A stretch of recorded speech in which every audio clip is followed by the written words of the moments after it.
All right. Welcome to another episode of the state of mental health in the Black community. Oh man, I'm a little tongue tied there. I'm going to go ahead and share. Looks like there's already one already in the room.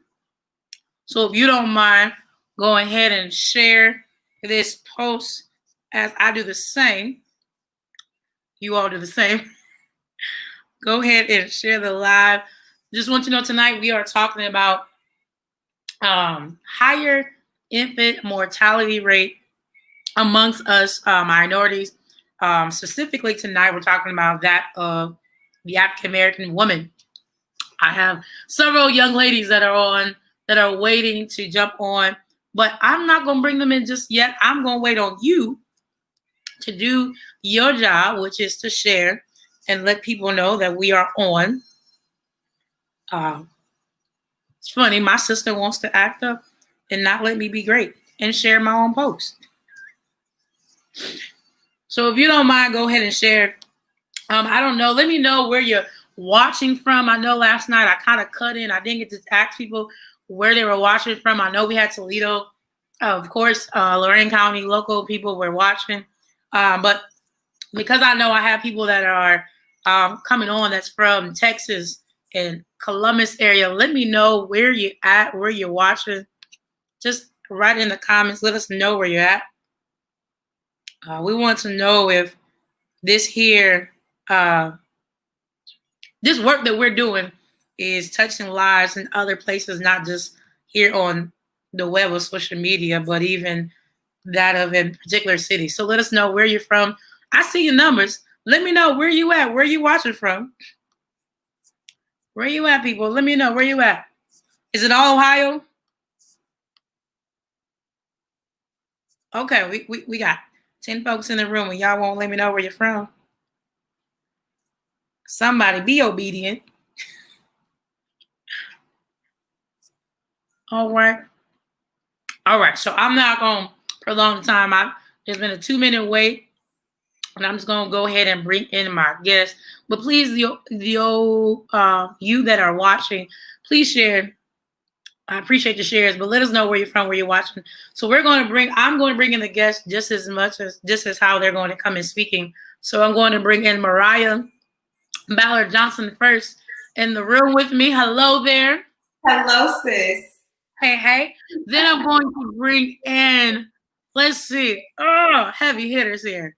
All right, we're going to bring in Yana next. All right. God bless. Hey.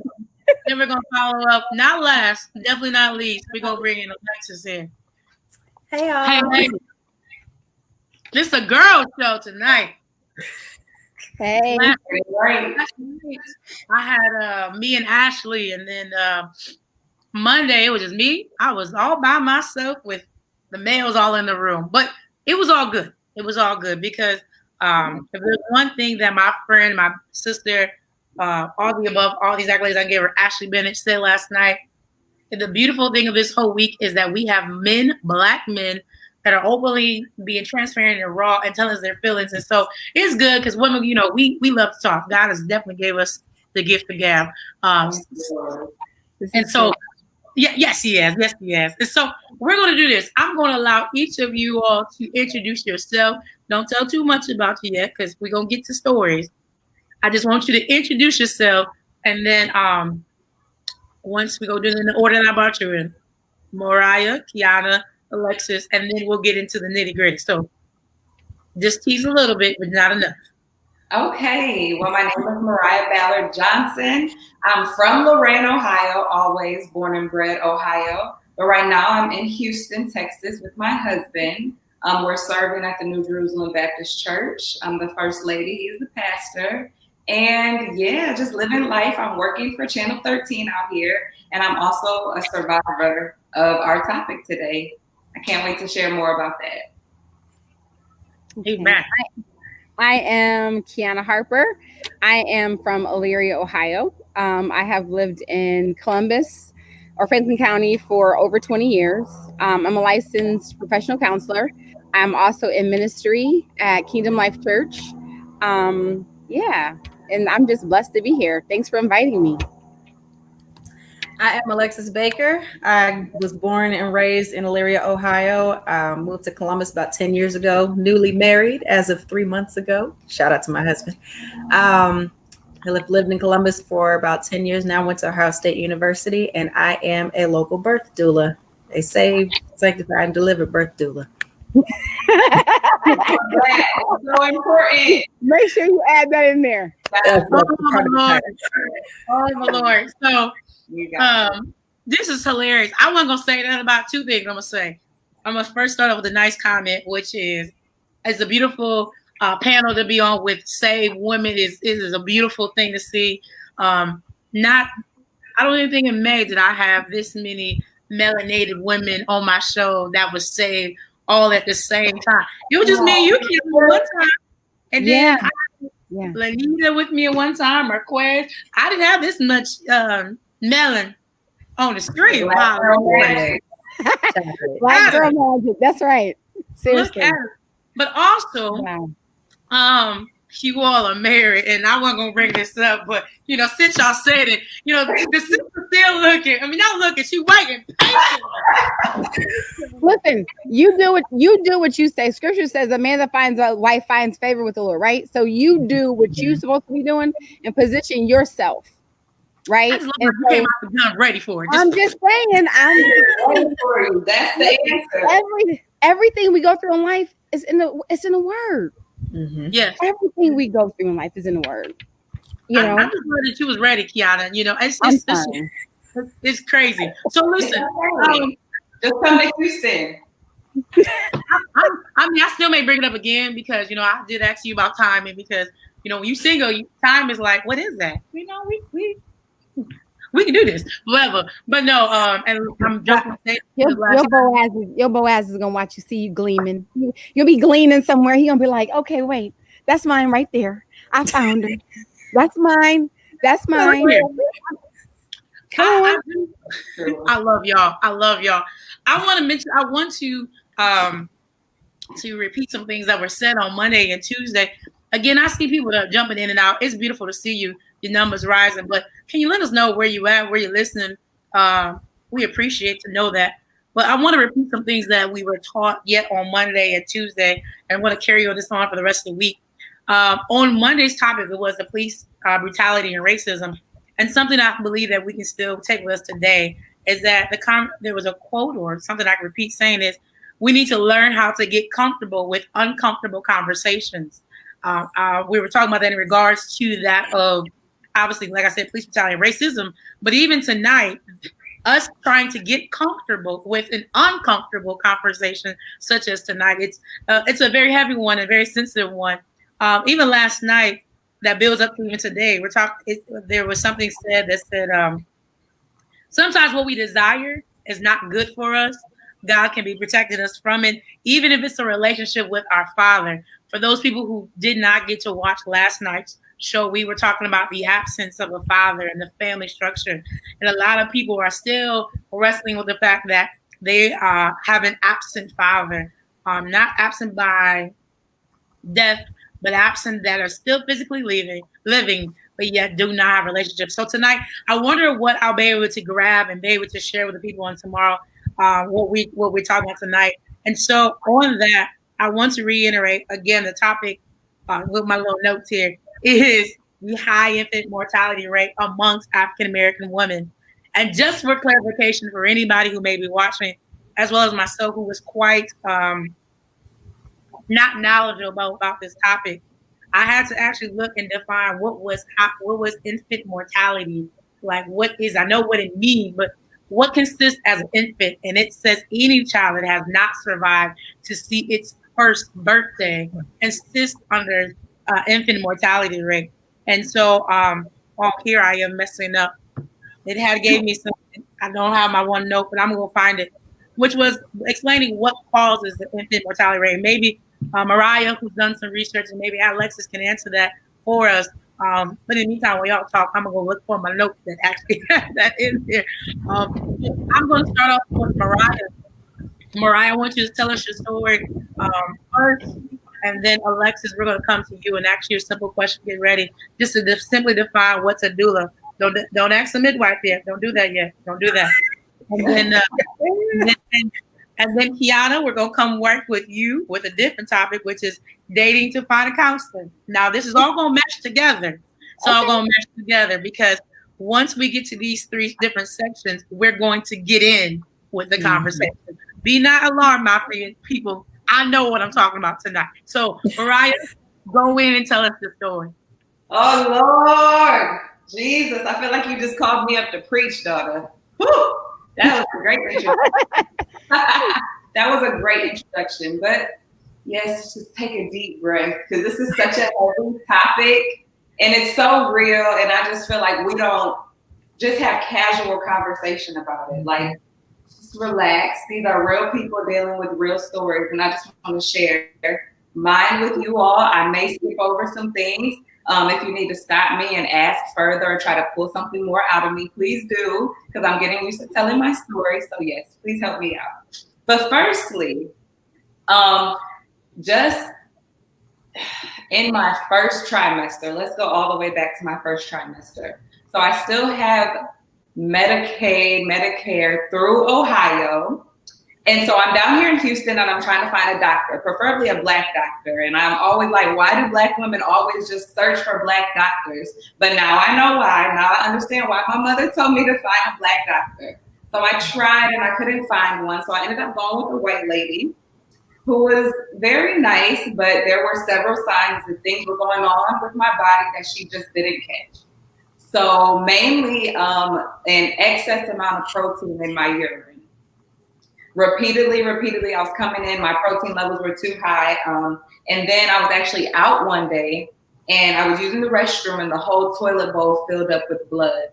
And so I called her and she was like, oh, did it stop? It's normal. Don't worry about it. Don't worry about it. I was about 4.5 months pregnant, I would say. And so, through my whole pregnancy, it was good. I was happy. Me and my husband, we're planning. We're ready to have this baby. We got a new house. We got a new car. We did a whole bunch of extra things to ensure that this life was in good hands. And so one Thursday came. It was just the anniversary last week. So it was August 2019. It was a Thursday and my husband woke up to go to work and I was just kind of chilling around the house. And I noticed that I wasn't feeling too well. And so, us Black people, let me just get a ginger ale. Let me just lay back down and it's going to be okay. Yeah. Let me just psych myself out, which is another aspect of things we do within the Black community, being told repetitively that when something is wrong with your physical health, that there's actually nothing wrong. So just go home and relax and just lay down, you'll be okay. So I was like, I'm not going to waste a trip to the doctor for them to send me home. I'm just going to lay down. So I lay down and I text my husband like, hey, I'm not feeling too well. I'm going to go to the neighbor's house if anything gets worse, basically. And he was like, no, I'm sending my mom over there right now. And so I began throwing up and just a whole bunch of different body spasms and things that let me know that I needed to go to the hospital. So I get to the hospital, the little staging room, they take your blood pressure and everything before you go anywhere. I'm in there and I have to use the restroom. So I get up and go to the restroom and I see the nurse that was taking care of me talking with the ER doctor and the OB doctor, like, which one of you guys wants to take her because her blood pressure is ridiculous. She's about to have a stroke. She's about to go into a seizure. And I'm walking and then she sees me and I just go in the bathroom. And so then I go back in the room with my mother-in-law. She's waiting. They're like, okay, we're going to take you to the OB floor. So I get to the OB floor and there's a nice African doctor that I still want to find to this day because she just took care of me so well. She was like, I know you're scared. You need to start calling your out-of-town family to tell them to come in because you are developing preeclampsia. And the only cure for that is immediate delivery. Like you don't have any other option. Your baby has to come within the next 72 hours. She was like, I would deliver you right here, right now, but I don't want you and your baby to be separated for however long a time it is. The baby had to go to another hospital. And so I was like, all right. So we go, she gets my blood pressure regulated. She puts me on a magnesium drip to regulate my blood pressure out. I'm able to be transported. So we go to what I call the big hospital. We have this big medical center down here in Houston. It's called the Texas Medical Center. It's supposed to be the best one ever, whatever. So they transferred me there. I didn't have a good experience personally, obviously, but they transferred me to the big hospital. And so then I get a whole new fleet of doctors who none of them look like me. Off rip, that's what I noticed. None of them look like me. And it's Thursday going into the Friday. So, the weekday shift people are leading into the weekend shift. People who may not really want to be at work, they work in the weekends, not really paying attention. And they also have student, doctors, fellowship programs, and all these other things. So I get there and the doctor, I'm on the magnesium drip. They're like, oh, we're not going to keep you we're going to keep you here for the 4 weeks. We're not going to deliver you anymore.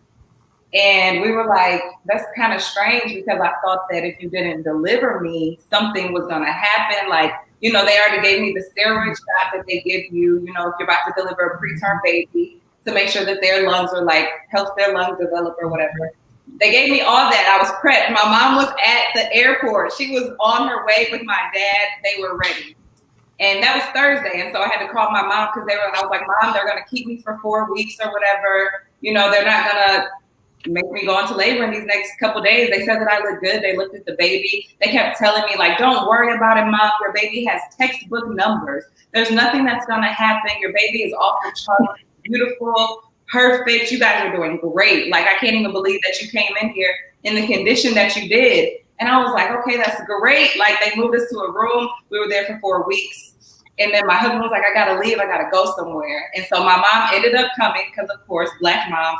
She said the Holy Spirit just told her that she had to be there with me for good reason because I would have went through this whole process almost by myself. So my mom ended up showing up. So, the day goes by. Saturday comes and my husband leaves. And Saturday comes and I'm in the room by myself. And so I asked for a ginger ale from one of the ladies. I asked for a soda because I didn't feel well. And she was just somebody taking my vitals. And she was like, I'm going to send in a doctor. The doctor never came. The doctor never came at all. And so that was just the sign that I was being neglected right there because it was the weekend. It was leading to the weekend. This was about Saturday. And I kept telling them that I didn't feel well. Nobody took care of me. Then I found out that I was the highest risk patient on the whole OB floor. And I was supposed to be checked on every 12 hours, definitely, because I had the worst case, but nobody came. So Saturday went by. We all went to sleep at the hospital, hanging out. Sunday morning comes. My husband is the pastor, so he's getting up to get ready to go to church. He rubs my stomach. Everything is great. We're all playful, joking, whatever, what have you. I lay back down and go to sleep, and I wake up, and I'm in and out of the sleep, kind of watching the TV or whatever, and my mom is up on the phone, and I'm like, something is happening. My stomach is hurting a lot, Mom. I don't know what's going on. So she goes, and she gets a nurse, and she's like, hey, can somebody come check on her? This is about noon on Sunday, and I hadn't been monitored since 7 p.m. on Saturday night. So the next shift that came in didn't come to check on me, and that was the error. I was just rocking on the bed with pain. I just remember then I would get up and try to use the restroom because I thought that I was having a bowel movement. I didn't know that my body was contracting and that my body was trying to have this baby right now.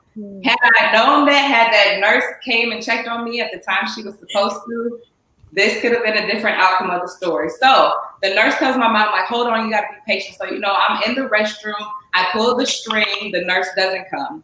They tell me that they're dealing with something. She sends in a student nurse hey, I'm going to get you some Tylenol. She's dealing with an emergency in another pod with another set of nurses with a whole bunch of other people who weren't assigned to her. But okay, this white lady problem down the hallway is more important than what I'm going through right now is what you're telling me. And so I ended up getting up from the restroom. I got up and I went and I tried to get the nurse's attention myself. I tried to tell her, look for her, tell her that I needed her, whatever the case was. By the time she came in, it was about a 30-minute time span. She came in and tried to hook me up to the monitor, and she just had sheer shock and confusion on her face. And she was just like, I can't find the heartbeat. So then she leaves, and then they come back with a fleet of doctors, all these doctors that weren't there before. Everybody who wasn't there before comes in my room now. And so they're looking at the ultrasound, they're tugging me, they're pulling me, I'm screaming, I'm crying. It's a very traumatic recollection of what occurred. But my husband wasn't there still. It was just me and my mom. So my husband was pulling up, and people said they saw him just running down the hallway. So when he came into the room, he looked at me and I had to tell him the news. They pulled up the ultrasound and was like, you have to look for yourself. Look, you see that this is where the heart normally beats at. You have to look. There's no heartbeat. There would be the flickering right there. It's not there. So all of that was just trauma after trauma after trauma. And so that is all that I can recall. But the story carries on. The anesthesiologist came. They were trying to break my water. I was only 4 centimeters dilated. So they were trying to break my bag, get me to go into labor, and it wasn't working. So the nurse came to my husband and my mom and said, we're about to go into extreme disaster. Do you want me to perform a C-section on her? They were like, yes, if the baby's going septic and the baby has to come out of her, why are you back here talking to us and not trying to save her life? If something is about to happen and she's about to die back there. And so then my husband got suited up for the surgery, C-section, while they were taking my son out of my stomach. Before that, they said that I lost 4 paper plate sizes of blood clots came out of me. The nurse was picking up the doctors were picking up the blood and throwing it away, and fluids and just throwing it away. And a nurse was like, shouldn't we be measuring how much fluid she's losing so that we have a correct, accurate amount of the stuff she's going through? They were literally throwing it away in a hazardous trash can. So then, my husband got ready for surgery. All of that good stuff happened. I had the baby. He passed away. While my husband was waiting for me during the C-section, a nurse came up to him and handed him a catalog of funeral homes, which was another terrible situation. Oh, sensitive. And we even have to talk about what this experience has done to my husband. I know people always invite me on here, but I would love to have somebody hold one for me, because he literally saw me dying on a table, in and out of my zone, saying, babe, I'm not, like, something is happening. I feel something running down my leg. And he has to tell them, like, there's blood coming out of her. Like, y'all are doctors. What's not clicking? Why do doctors practice medicine and don't know it? Like, there's so many questions that I have as far as that, but the aftercare is even worse. The story continues to get bad. So I wake up from my surgery. It's about 10 o'clock at night. I wake up completely, like, not being able to see in my right eye and distorted vision in my left eye. I had an epidural needle still in my back. And so since my eyesight was so messed up, they had to give me an MRI. They took me to the MRI room while I still had the metal in my back from the epidural. So obviously, if you had a epidural before, or if you've had an MRI before, you can't go in there with anything inside of you, or else the thing is going to suck it out of you. And they sent me out there with that. And then from that point on, it was just terrible, more terrible on top of terrible. I had to have platelets, transfusions. I had a PICC line in my neck for a whole week. The trauma, even of the after effect, like between the funeral home and the hospital, like they didn't know where my son was for a whole 24 hours after the fact. And then after that fact, the funeral home kind of messed up on my urn. And, when I came home, my baby's ashes were coming out of the urn. And then the aftercare, even now, me going to the hospital, me still trying to find a Black doctor, is so traumatic that I haven't been back to the doctor for like a 6-month checkup. I didn't go back for any of that. Me and my husband have been trying with no luck, but I have not been able to contact a Black doctor that I feel safe enough with to discuss fertility. So that's kind of where I'm at now. We're just trying to rebuild the pieces. All of that crazy stuff happened, but I still believe God is good. And I have to say that because he could have took me out. Like they thought that my husband really thought that I was going to die. And I don't want to get emotional, but it's scary, like going to sleep and then waking up and knowing that all this stuff has happened to your body, not being able to walk properly for 3 weeks. You're not supposed to get out of bed, let alone 3 months. The after effect, the scar that I carry around every day. You know, people are out here, there's mean people on the internet, they kind of taunt you and troll you. Some people will taunt and troll you for not being able to have kids and say bad things about you and your character, say what you're less deserving of. So all of that just in totality goes into what is happening in the mindset of some Black women. And it's not just me. When this happened to me, the doorway to my conversation with women opened like crazy. I didn't know so many people around me, so many people in my family with direct bloodlines to me. This occurred to them and nobody told me, like, look out for these signs. Watch out for this. Watch your blood pressure. Watch what you're doing when you're doing this, that, and the third. And make sure that you voice your concerns to doctors who aren't taking you seriously. Nobody told me to do that. So I just feel like that's why I'm here. That's my mission, to spread that, to help people. Because let me just say this too. I was watching, there's this man whose wife passed away. He has, I think his social media tag is like for Kira, for moms or something. Yeah, his wife passed away and he was doing a podcast. And he said, he was talking to this woman and he was like, you know, I've been seeing it go around social media that doctors are to Black women what police are to Black men. And I know that it's cliche and it's a meme, but when they started diving into that conversation, I'm gonna have to send you guys the link so you can watch it. Because literally, whatever job the Black doctor, the white doctor didn't do in the hospital room to like make sure your mother never successfully carried you, the police officer is gonna handle when you get older. And it's just a mass part of population control, a mass part of not letting Black people flourish and be great. Why, when I tell you there's something wrong with me, you don't believe it? Or why, when there's something wrong with me, you don't help me? That's the same thing that police officers are doing to Black men. You're telling them there's something wrong with you. You have a sickness, you have a mental illness, but you're not helping me. You're throwing me away in a cage, or you're letting me die or my seed die, and there's nobody being held accountable for that. There's the people on my timeline, the people who've been trending on social media in the last 2 months, Black women who have passed away, they could have all been prevented. I know personal stories of people now who every issue could have been prevented if their doctor wasn't in a rush. The doctor who was dealing with me was going to his daughter's wedding that weekend in like Dripping Springs. It's about a 3-hour drive. You know, nurses always say, like, you know, you always see an uptick in C-sections and, you know, errors closer to the holidays. We have to fill in that marginal error. We have to fill in that gap, because I had a whole bunch of stats, but I'm not even going to get to them. The amount of Black babies that die, even you guys can talk about, or people often say like, oh, you know, Black women are more around stress and drugs and alcohol. Even women who smoke cigarettes, the percentage of babies who pass away is like triple the amount of white babies who pass away after their parents smoke around them or with them in their stomach. So that when people give that validity to the argument, it's cheap talk.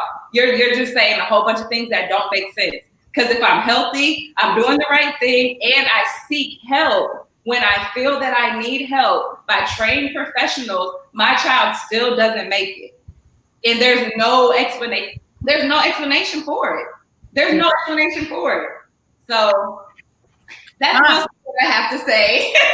If I didn't say that, like I talk too much, I'm sorry. No, listen. Before we get to Alexis and then Kiana, listen. Even though I listen, I try to read them. Your little, now I'm gonna say little. I ain't trying to demean it, but I read them your Instagram post, and that still carries no way to you telling your story face to face to us right now. I got tears that keep trying to come out, and I'm like putting them back in, because this is. I said it to you on Sunday, and I said it to Alexis, and I think I told Kiana. I was in no way prepared for this conversation.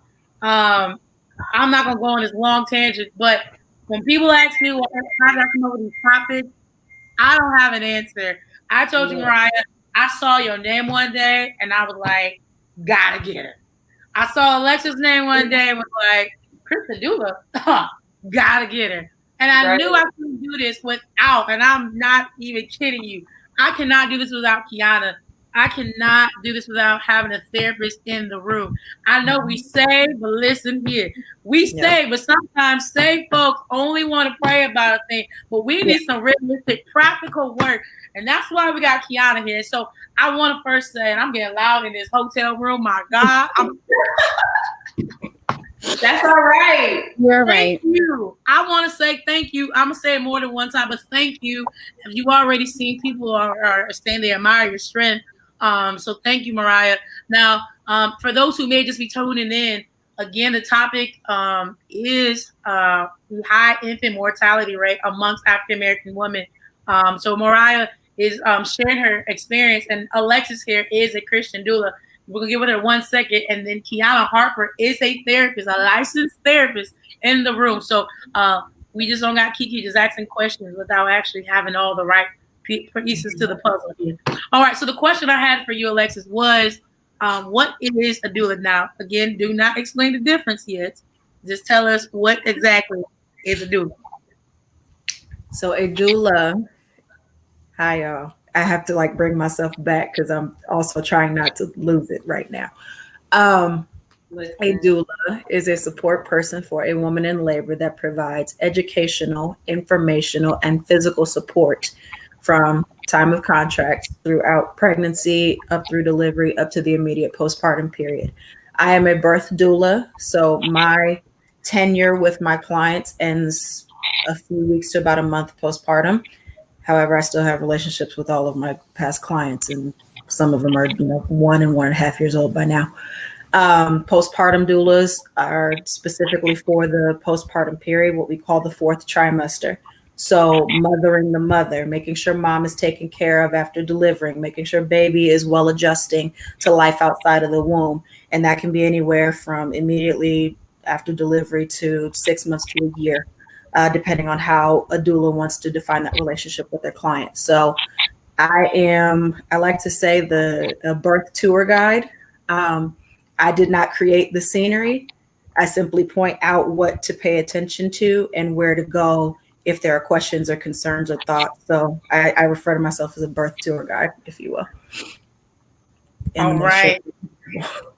It's all right, because we don't get to the question. And I know what I've heard these last 2 nights, people like to ask questions that they come in late. So I need to ask what the difference is. Just a little later. So that's why I said don't say that yet.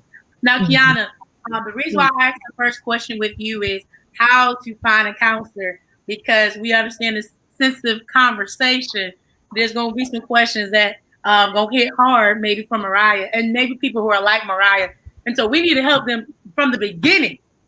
How do we date? Because that's my word. I use the word date. You can find counselors. You can find counselors on Psychology Today. And I think dating is, we talked about this before when I was on here. Yeah. So I always say what is it, a 90-day money back guarantee? Right? Usually, I don't know if you guys are old enough to know that, but your receipt would be like 90-day money back guarantee, right? Mm-hmm. So you have to date. You when you first meet a counselor, you get to know them. We ask a lot of questions.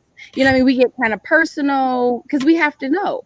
Because ultimately, like if you're going through insurance wants to know, what is this person being diagnosed with? And it's just a starting point where we can start to say, okay, these are the symptoms this person has, and this is how we can work through. This is how we do a treatment plan. Okay.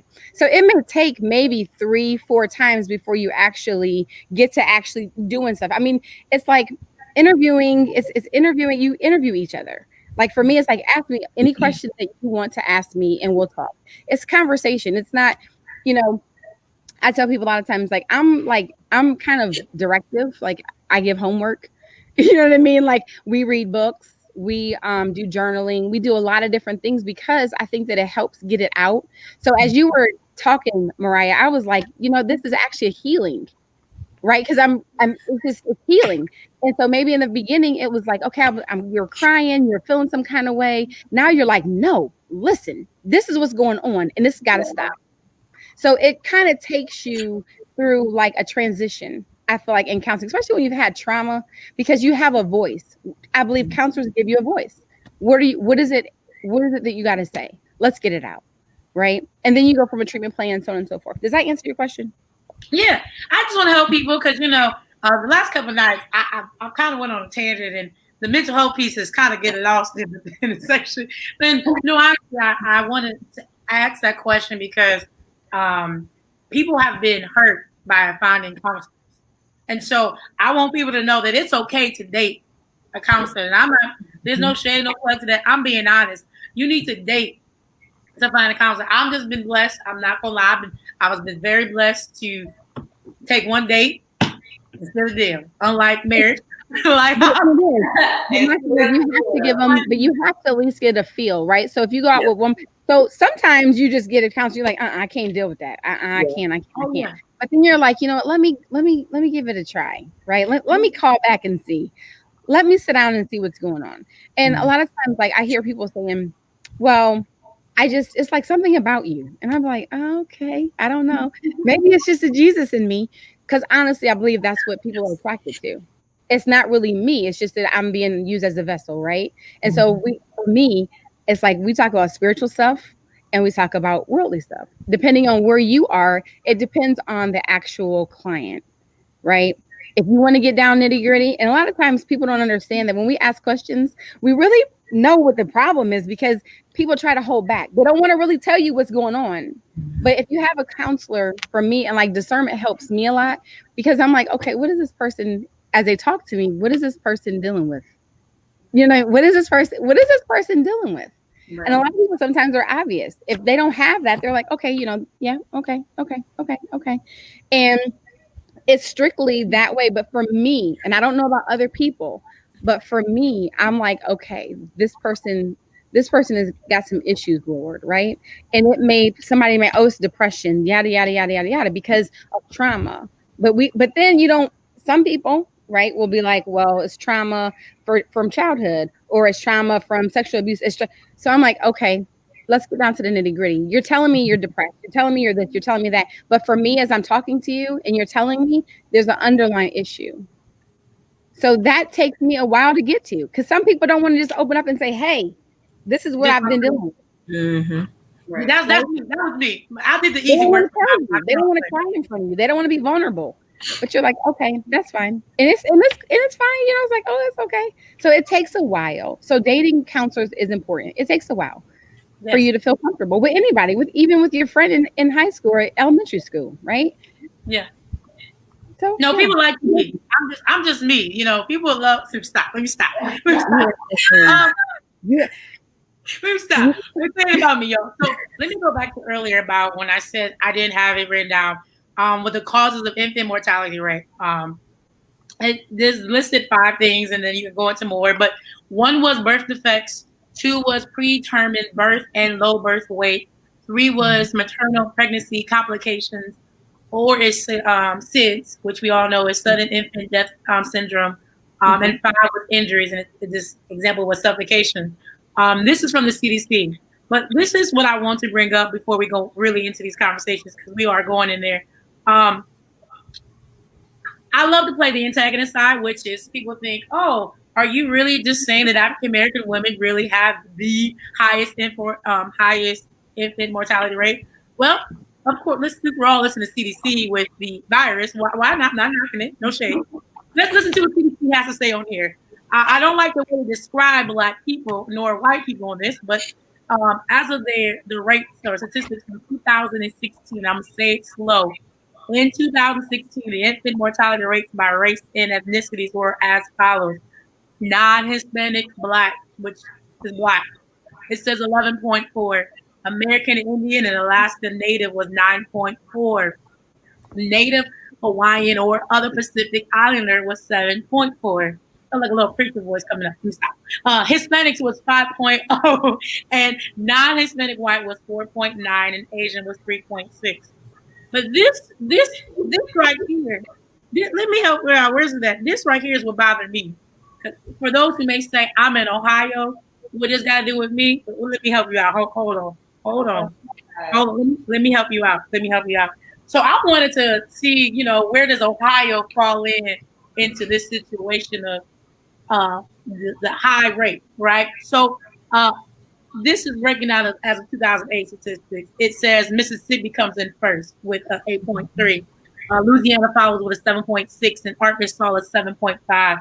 South Carolina 7.2, West Virginia 7.1, Oklahoma 7.1, Georgia 7.0, Alabama 7.0, Tennessee 6.9, Ohio being ranked in number 10. There's 50 states, right? There's 50 states in Ohio. Okay, 50 states in the country, but we come in number 10 with 6.9. So if you say this has nothing to do with our state, oh, you may say, well, we're 10. 10 out of 50 is a big deal, my people.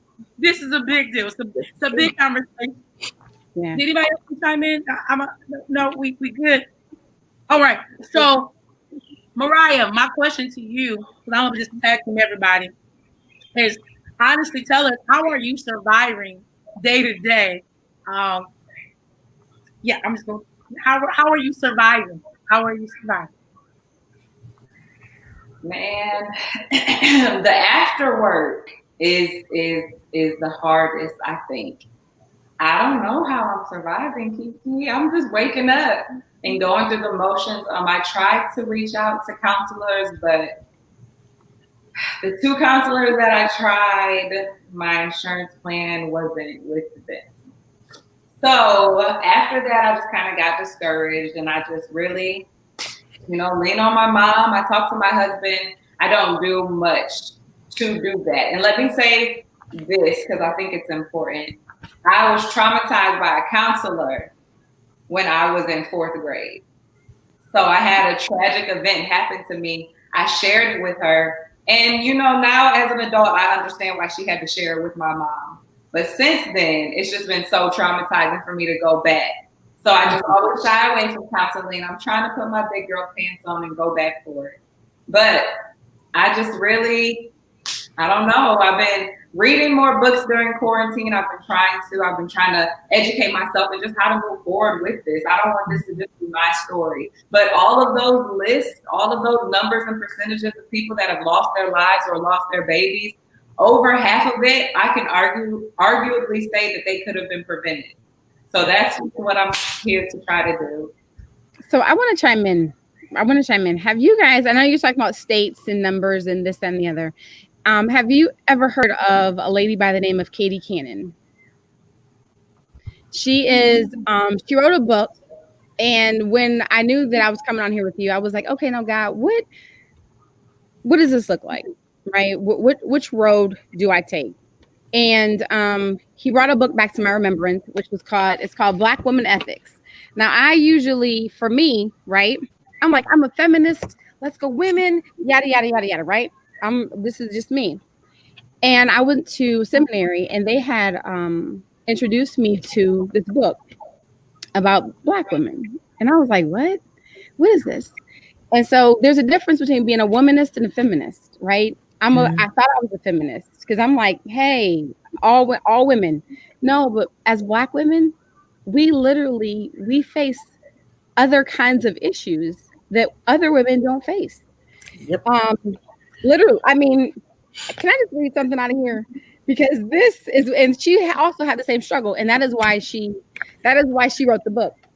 Oh, wow. It was in chapter 1, right? This is all her her preface. Black women were not counted and considered as human beings at all. Can you like read? We weren't. So this isn't new.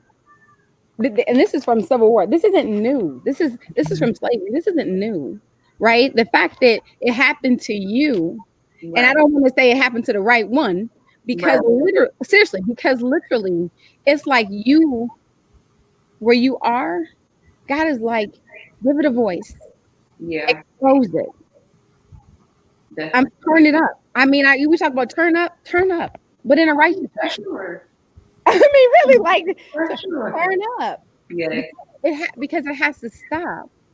Yeah. It has to stop. Even back to the man who first started practicing on people, his name is leaving my mind right now, but he said that he was so excited to come to work all the time because he always had somebody to perform on for a cheap amount, and that was the Black woman. No anesthesia, right? Like, literally think about going through childbirth without any of that. let alone going through all of the other foreign things that man was doing to people's bodies, right? And that wasn't like a million years ago. We were performing stuff on our great-grandmothers, great-great-great-grandmothers, like, and I think that we're trying to walk into this modern world of everything turning around, everybody's life matters, Black Lives Matter, and we're turning into this accepting society, right?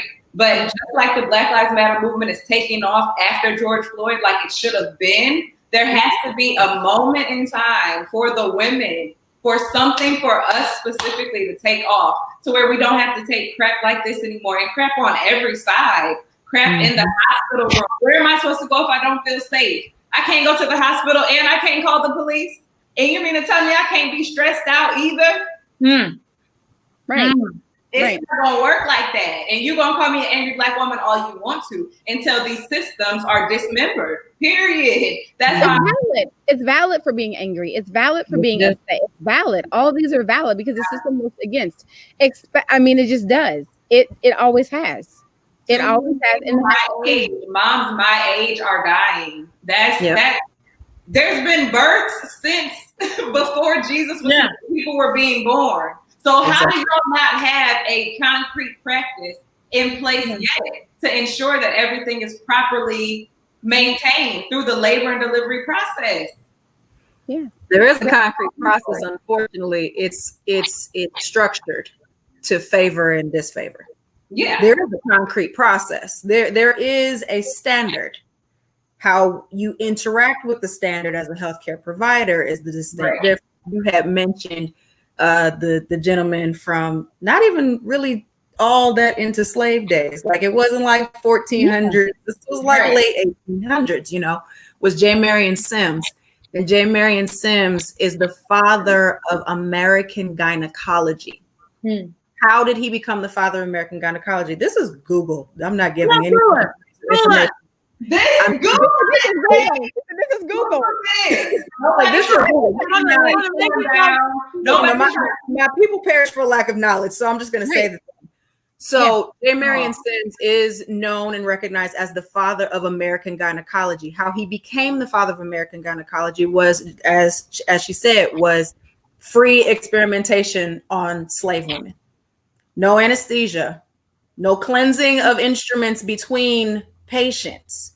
Talk about documentation of pain responses, because if you remember, it's been documented by these pseudoscientists that Black women feel less pain, that Black people in general feel less pain. It's why we looked at George Floyd and, the less melanated community, for the most part, had a tendency to look at it and go, oh, well, that wasn't that bad. Because, if it was really that bad, I'm sorry. Well, I'll tell you this as an experience. My last child, I had no epidural. Okay, I had him natural, and it was like a Mack truck. And I have never been hit by a Mack truck, but I know that it felt like something that was gargantuan, like literally. I was delivering, so it's like it's truth, and it's even if you. If anybody has any nursing friends, ask to look at some of their textbooks and how they teach nurses to this day in 2020 how to interact with patients and whether or not to administer certain pain medications. Right. Whether or not how to ask if this person wants pain meds over this person wants pain meds, or how this person wants pain meds, and how they address the cultural differences of, oh, well, these people might not want pain meds because of religious beliefs, or these people might be more inclined to pain meds because of this cultural history. It is ingrained in the most subtle and devious way imaginable. And we have come to accept it and believe it as truth, as gospel. We don't question a white coat because, well, he has a white coat, I don't. Come on. Well, he's got the degrees on the wall, the plaques and this and the accolades, but I don't, which is why we inherently trust what's being said to us, even though in our guts, because let's be real, Black women got some discernment. Let's just be honest. We don't trust what's going on in us because, after all, what we see confuses what we know. Right. I had a mentor a few years ago that said, trust your knower. Your knower, not your this here, but this thing, the gut. You can't really see where I am down here. when it tells you something's wrong, when it tells you to get a second opinion, because a lot of Black women who are pregnant and expecting don't know how to ask for a second opinion, especially when insurance don't cover too many doctor's visits. Their insurance don't cover too many hospitals. So they feel stuck with what they're given. And in truth, they're not really stuck, but how is the system created to frame the mind? That you are stuck where you are, sucks to suck, we can do what we want, and there's not much you can do about it. Yeah. So then where do we go from here? And as a doula, my job isn't to, go in and Moses people out of the hospital. That's not really my aim, to be honest with you. But my desire is that all of my clients have as much awareness of what decisions they're making as possible. Like I said earlier, my people perish for a lack of knowledge, just like how Mariah said, if I'd have known to check my blood pressure, if I'd have known to ask these questions, if I'd have known, hey, my protein levels are up, let me put this into, a Google search just to see. And I don't recommend going to Google for everything. I do not. Talk to somebody who knows what the heck they're talking about. Right. But even that little moment may have done some sort of shift in even how her treatment was handled. And that in and of itself is a lot of what fuels what I do, is that a lot of us are walking into hospitals and doctors' offices blind and don't understand what happened to them months after they've delivered. They don't understand what's going on, why their bodies are doing this, why their bodies are doing that, and they're left on their own to recover. Well, look here, guys. We got a question. I'm so glad that y'all are gelling so well together. I like this. I ain't got to say much because I said that two nice people are just going to carry the conversation. So I'm glad. But there is a question on the table as far as are doulas covered under insurance? And Alexis, can you answer? I hate that question, but I love that question because the answer is it depends. State of Ohio right now does not cover doulas under Medicaid. So state insurance does not pay for doulas. So each doula in the state of Ohio kind of has to work out their own payment arrangements. I do mine differently than a few others, and there are doula organizations and things like that of course work with clients to be able to get them doula services, even if state insurance doesn't cover it. So again, it depends on the state. It really does. So does Anthem, Blue Cross, Aetna, do they pay for them or no? Not really, no. The big name insurance companies, how do I put this diplomatically? No different. We'll pay out there. Yeah, just say no. Yeah. We'll pay for what brings in the most revenue. Having someone alongside a patient or a client to be able to kind of steer away from the more egregious interventions that rack up the most money, that gain the most profit, not necessarily a covered benefit. That's why insurance doesn't pay for Christian counseling. So yeah. I'm just saying. So that's why you have to work in the perimeters of what they want you to. Absolutely. I get it. Well, here's this. So Alexis, just because we're still here, I'm going to go here with you.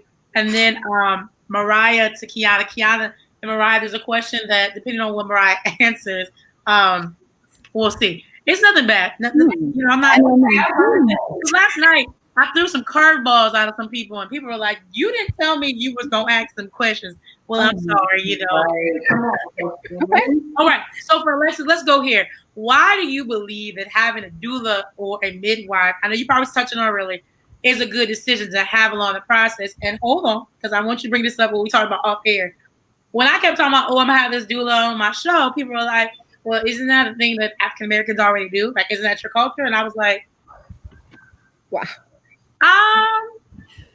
I don't know if I can say that though, because I can't tell you people I know in my family that's had a doula. Right. So can you break down maybe that stereotype that it's in our culture? And then answer what's the why you think it's a good reason to have one along the process?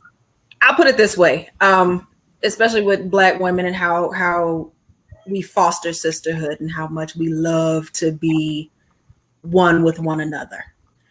I would say that might be an expectation that Black women have doulas. That's not necessarily a widespread manifested reality. I've had clients myself that didn't know what a doula was until they met me. 4, 5, 6 months pregnant. Not the ideal time to figure out that you could benefit from having a doula, but nonetheless, at any point that you get connected to the right resources, the best point to get connected to the right resource. So I would imagine that that's probably an expected thing that, well, don't we just kind of always have that? It'd be nice to say, that'd be fantastic to say, but that's not really a manifested truth. So how was that? No, but why? I guess I'm not forgetting about y'all two here. So I guess you have to explain out the difference between a midwife and doula to then explain to us why it's a good decision to have them in the first place. So I am non-clinical. So as a doula, again, I provide emotional, physical, and informational support. So like I said, I am the tour guide. I did not create the path. I am pointing things out to you as you're on the path. So a midwife, either a certified nurse midwife or a certified professional midwife, has clinical capability. So to kind of make this brief, a certified nurse midwife has practicing privileges in all 50 states in hospitals. They can have certifications for home births and in birth centers for states and cities that have them. Certified professional midwives do not have widespread hospital privileges in all 50 states. I think it's in 37 states as of right now. Ohio is not one of them. We're working on it and we're praying for it, but Ohio is not yet one of them. But certified professional midwives really prioritize and hone in on home births and birth center births that are centered on birth not being a medicated process.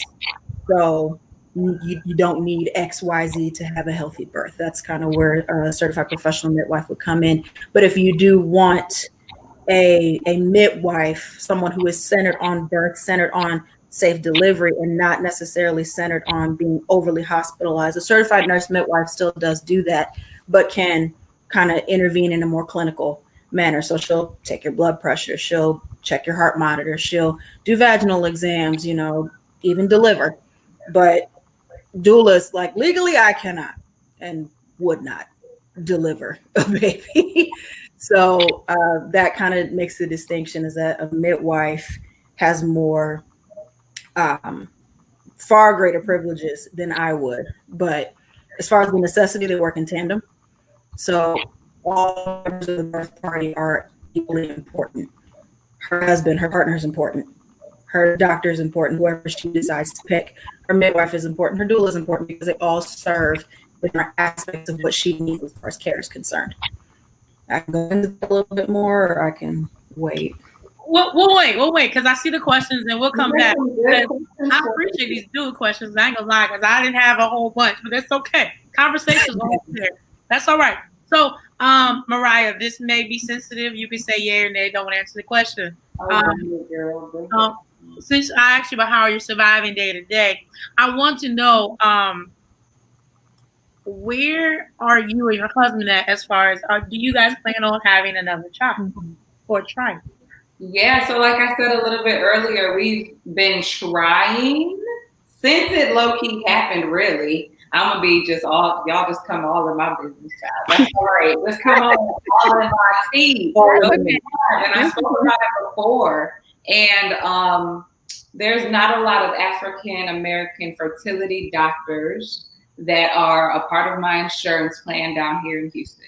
So we've been trying for a year plus, and it has not been working. As far as us emotionally, it definitely, we are both well-thinking individuals, and we have to come to terms with the fact that it took an emotional toll on both of us. Mm-hmm. And our marriage as a whole, the way that we lead our church, there's just certain things, when he's preaching and there's babies crying in the background, just like little day-to-day things, me shopping in the salon or going to get my nails done, whatever, and a baby being there. It's very traumatic, but I guess it's a part of that, talking about it, healing, some things I got to take to the chin, because, every movie is about a woman losing a baby, having a miscarriage, or something happening to a child. Every movie that I see, every place I go, it's just full of pregnant people, but trying to zero in on the goal and what the testimony is supposed to be. Yes. And so, Kiana, we bring to you the question is, But God is good, right? Testimony that God is God good is good, of course. all the time. So now looking at Mariah, I don't want to use Mariah as the pivotal person, but Yeah, you're fine. using somebody, and I wrote it like that.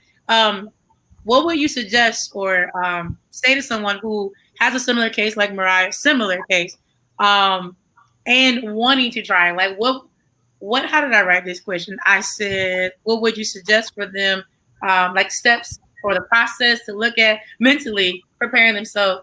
That's a good question.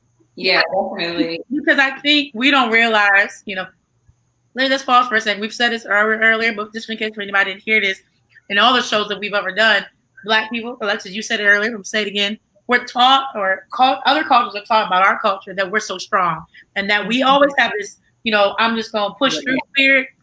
Some things about people, you just can't push through, or we just can't put a Band-Aid. So the doctors in the room, come on, therapists, can you help us out? What process can we go through? That's good. You got to take care of your mental. Yeah, you do. And I would say I would heal first, to know that you're healed. To know that you're healed. And when I say, there's a lot of aspects to that, right? Mm-hmm. And when I say mentally, because sometimes things happen to us and we're like, we're good. God is good. But in reality, we want to be like, God, what is the problem? Like, excuse me. Right. Right. Because we're taught, I was taught, like, you don't say anything bad to God. You just take it on the chin and you keep it moving, and we do what we do. But if you have a relationship with the Lord, you can tell him, like, dude, this is like unfair. Right? I'm your daughter. This is messed up. And you begin to heal from the inside. Like, God, come on. God called Abraham his friend. That's in the word, right? So if he's his friend and he's your friend, because I know that's what I strive. I strive to be God's friend, because I'm going to be like, hey, dude, look. Right? I'm not going to be disrespectful, but I'm going to, like, this hurt me. And before I got on here, I kept hearing the story of Hannah and how she was barren, right? And it wasn't until she was like, she went off and she cried. She went off and she did that thing, right? And they thought that she was drunk. They was like, this is in the morning. This is midday. This is too early for her. And then she conceived. But it's not until we release that all this stuff that's hurting us. And real talk, like, God, this is jacked up. And I need you to, I don't know why you picked me, but I know he would, it makes sense. I don't know why you picked me, but you thought that I was strong enough to handle it. And I thank you for that, but this hurts. This is painful. Right. Like, excuse me, I wouldn't wish this on my worst enemy. Like, like, come on. And then begin to heal. And then, because that way you can have a healthy, a healthy process. Because a lot of times when people lose people, that's what they want. They want a replacement. Your baby that's coming is not a replacement. Yep. Right. Can you say that again? Because there are people, I've seen this. Can you repeat it again? The baby is not a replacement for what you lost. And so that's why healing is important. It's not. It isn't, and going through, like, grief. Sorry about the airplane, but going through just grief, grieving. No, it's not. And so I feel like you have to be truly healed. And what does healing look like? Healing looks different for everybody. How do we know that we're healed? Well, maybe it won't be distressing to you. Maybe your life won't be dysfunctioned. Maybe it won't cause you, danger. And maybe those are some of the signs that you're starting to heal. Again, you're able to talk through it without crying or without tensing up or without feeling something. So to me, that's a part of, okay, she's starting to heal. Or maybe and I'm not picking on you, Mariah, or anything else like that. Maybe it's because your position that you're in, that you have to be a certain kind of way. And that position alone carries a lot of weight.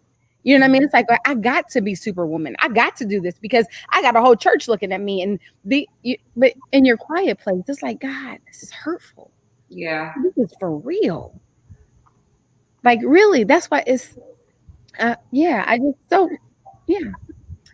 want people to realize that we have to get our minds right before we do something. I don't know if I heard somebody preach it or it was in conversation with y'all or I don't know. I've had so many conversations, but we don't realize our body only do what our mind tells it to do.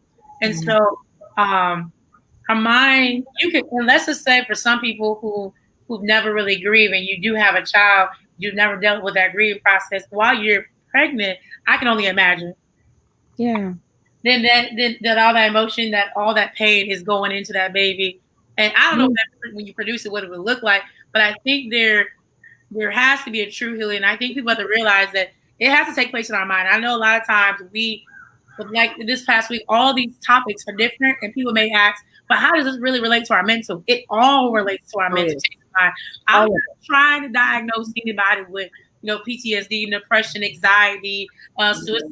I'm not doing that. But what I'm saying is every part of our lives has a factor to our mental state of mind. So we need to realize that there's steps sometimes we need to take in order just for us to get ready. So in this case, we're talking about pregnancy. Realize that the people around you, like, you don't know, like, there's so many women who are going through fertility, just conceiving issues in general, even if it's not the same story as myself.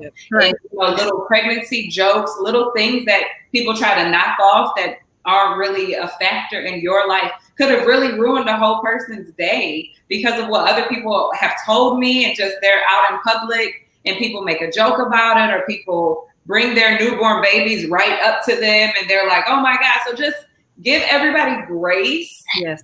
There's a lot of things that the Black woman is going through aside from this. There's a lot of things that also factor into this that Black women are going through.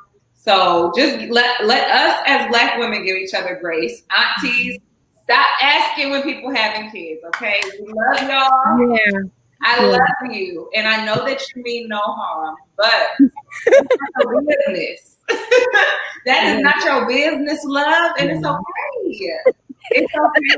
Not everybody wants to talk about everything. I've noticed about other things that are grieving. Like, I just lost my grandfather. When somebody talks about their grandfather, it immediately affects me. So even myself as a person, learning not to respond when everything triggers me also. So that's how I feel like it plays into the mental health of the Black community. It's just so many things that are going through our brains at the same time.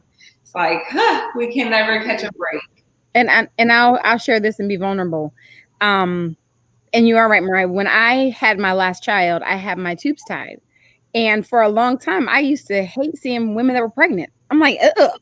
Like, they would get on my nerves. But I had to work through that. That was my stuff. You know what I mean? On top of being a wife, on top of being a mom, on top of being a student, on top of being a productive citizen, you know what I mean? An employee. So you're right. People are going through things and we don't know. So give them grace. Literally, that's important. Yeah. And shame on everybody who has said smart comments to you or who have even put them. Isn't that crazy? They come from other Black women. Like, there was somebody. Oh my Lord, I just can't even go into detail, just all in my tea. But somebody literally said, you didn't do this, and that's why you don't have a baby. See, that's unacceptable. Y'all know I got the receipts. Y'all know I got the screenshot. Slide in my DM. Is actually unacceptable. That damage that we're breeding within our own community. A Black woman telling that to another Black woman, like, are you kidding me? This is crazy.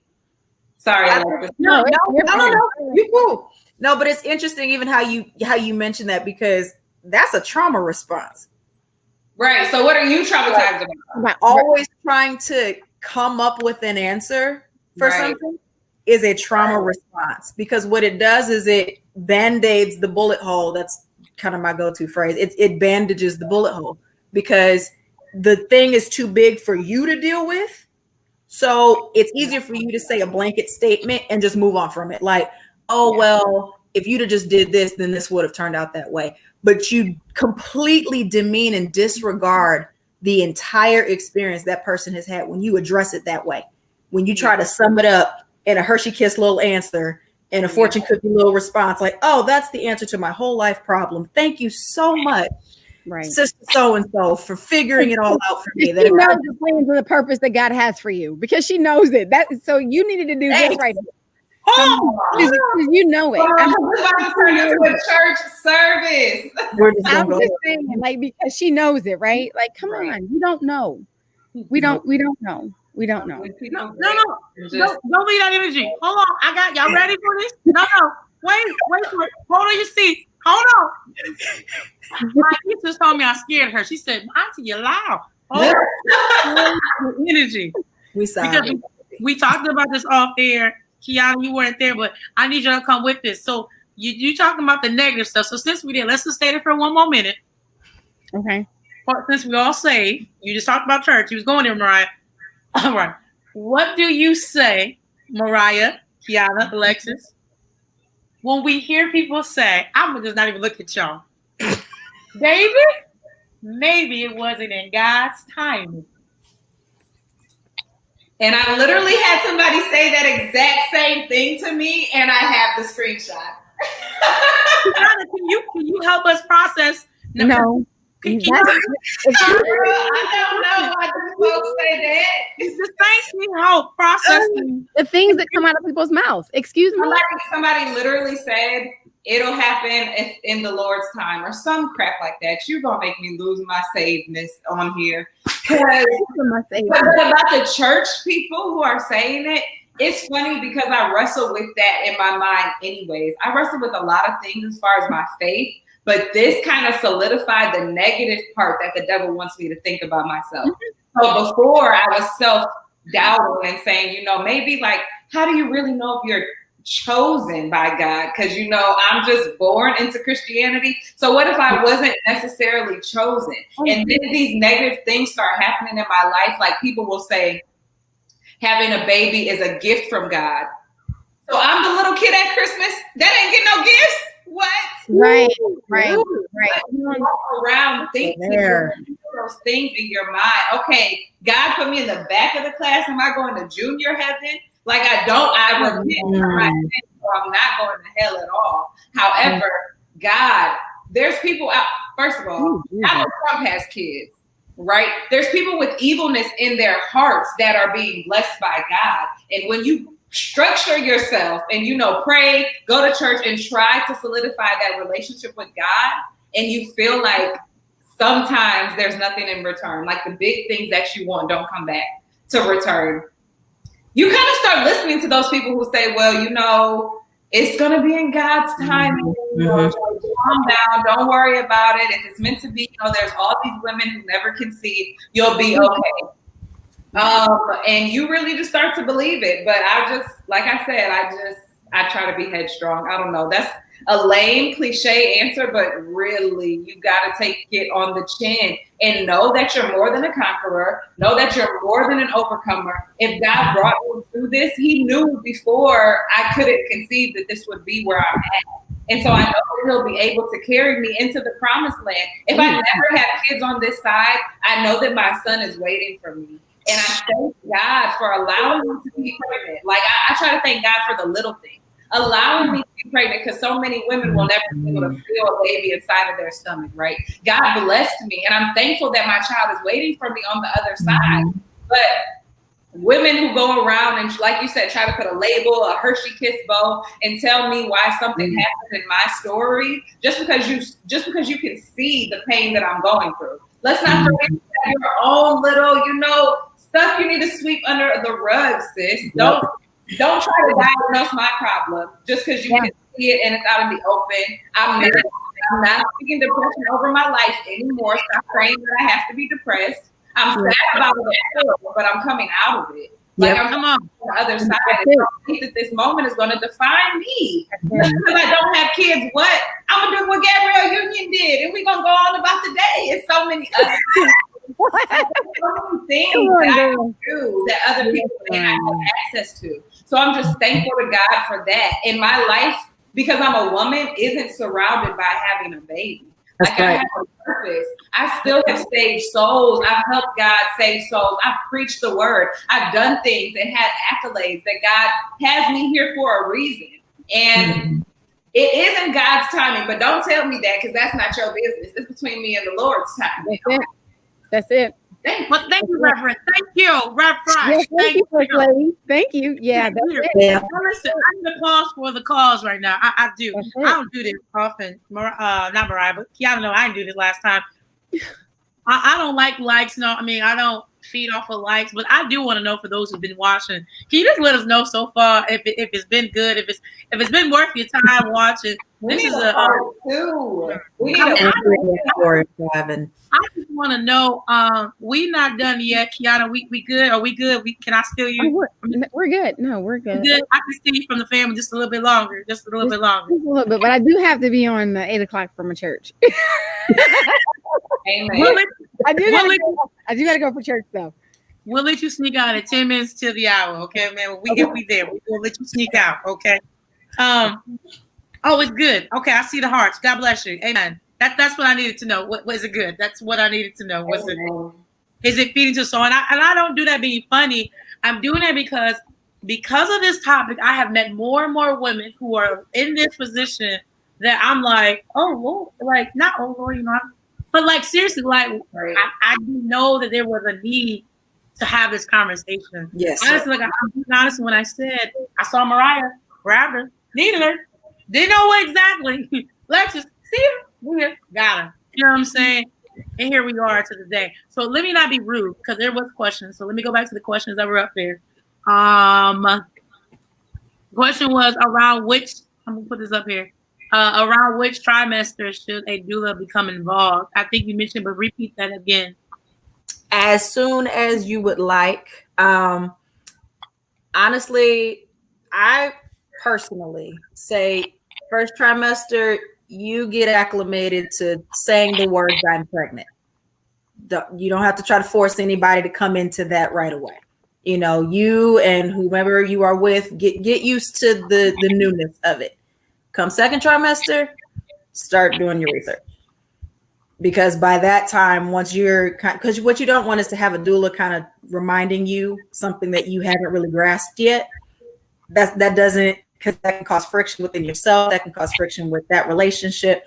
I would say let the first trimester just be between you, your partner, your spouse, and the Lord, and let that kind of flesh itself out. So by the time you can say, okay, this is happening. This is where I am. I'm becoming a mother. I am growing a small person inside of me. Now I want to start talking to someone who can kind of help me along that journey. Finding a doula is step 2. So I hope that answered a little bit. I believe it did. Now, Kiana, there's a question for you, and that was, do you practice cognitive behavioral therapy? I do. Mm-hmm. All right. We go before she actually, I'm gonna make sure I'll see the time. I'm going to make sure Kiana mentions her practice once again.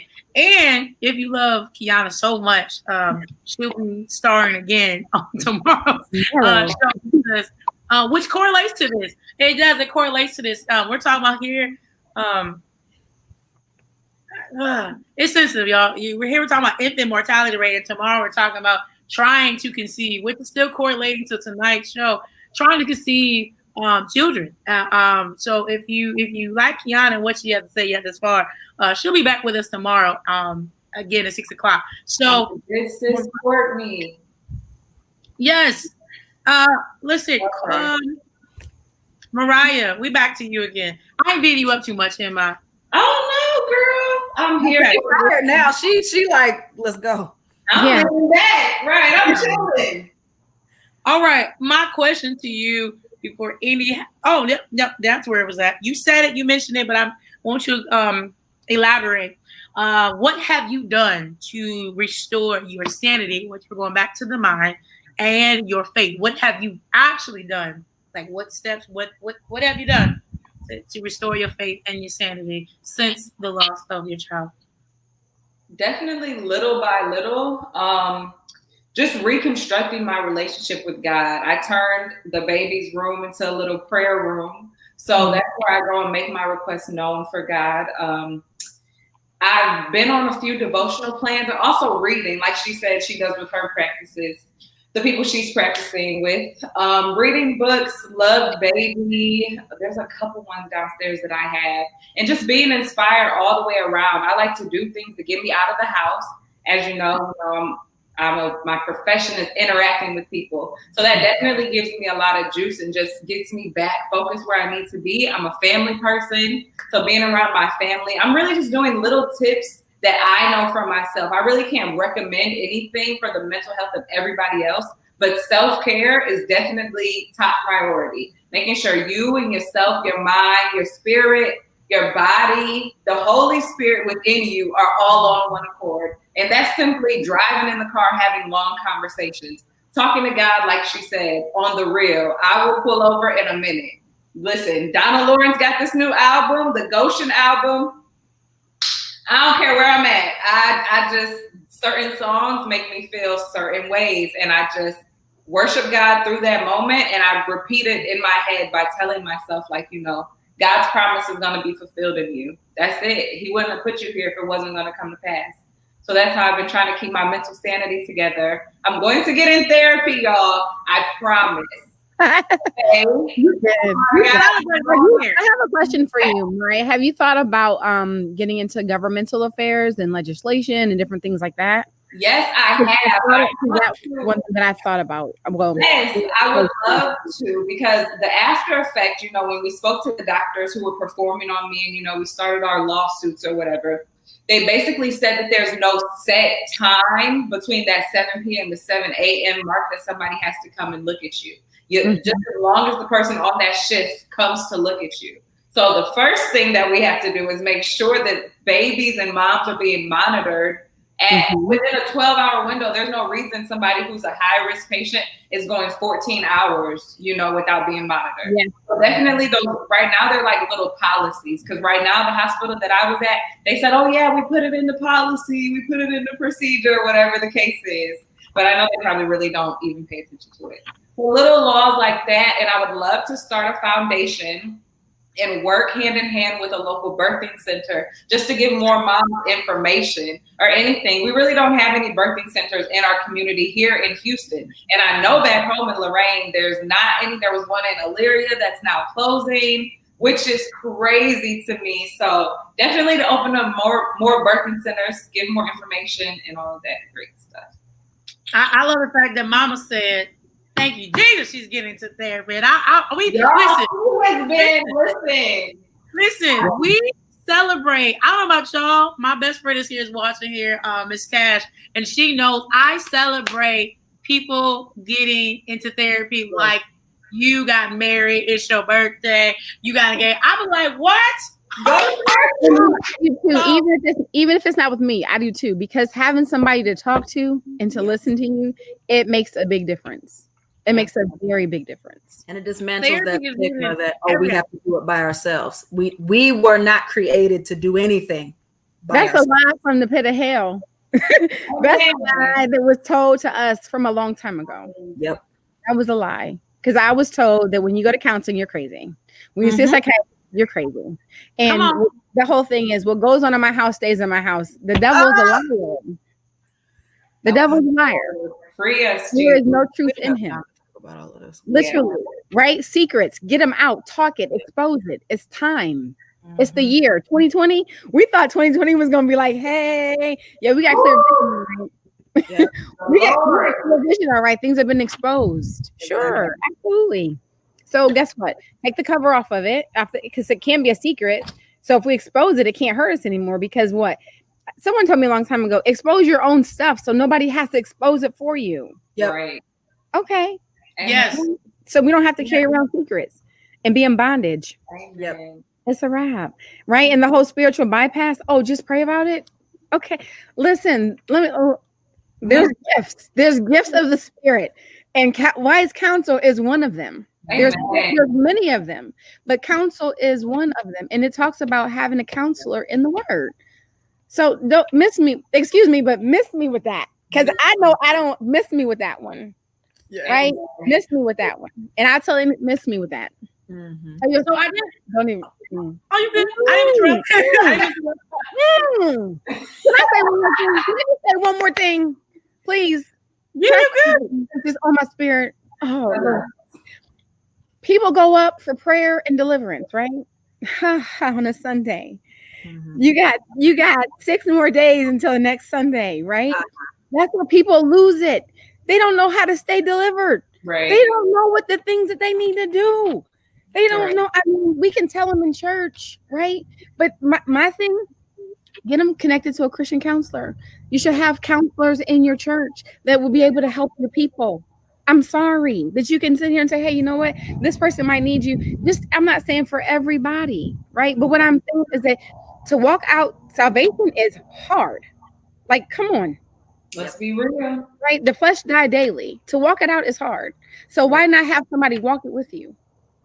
Amen. I'm just saying. That's just my soapbox. I'm just saying. Amen.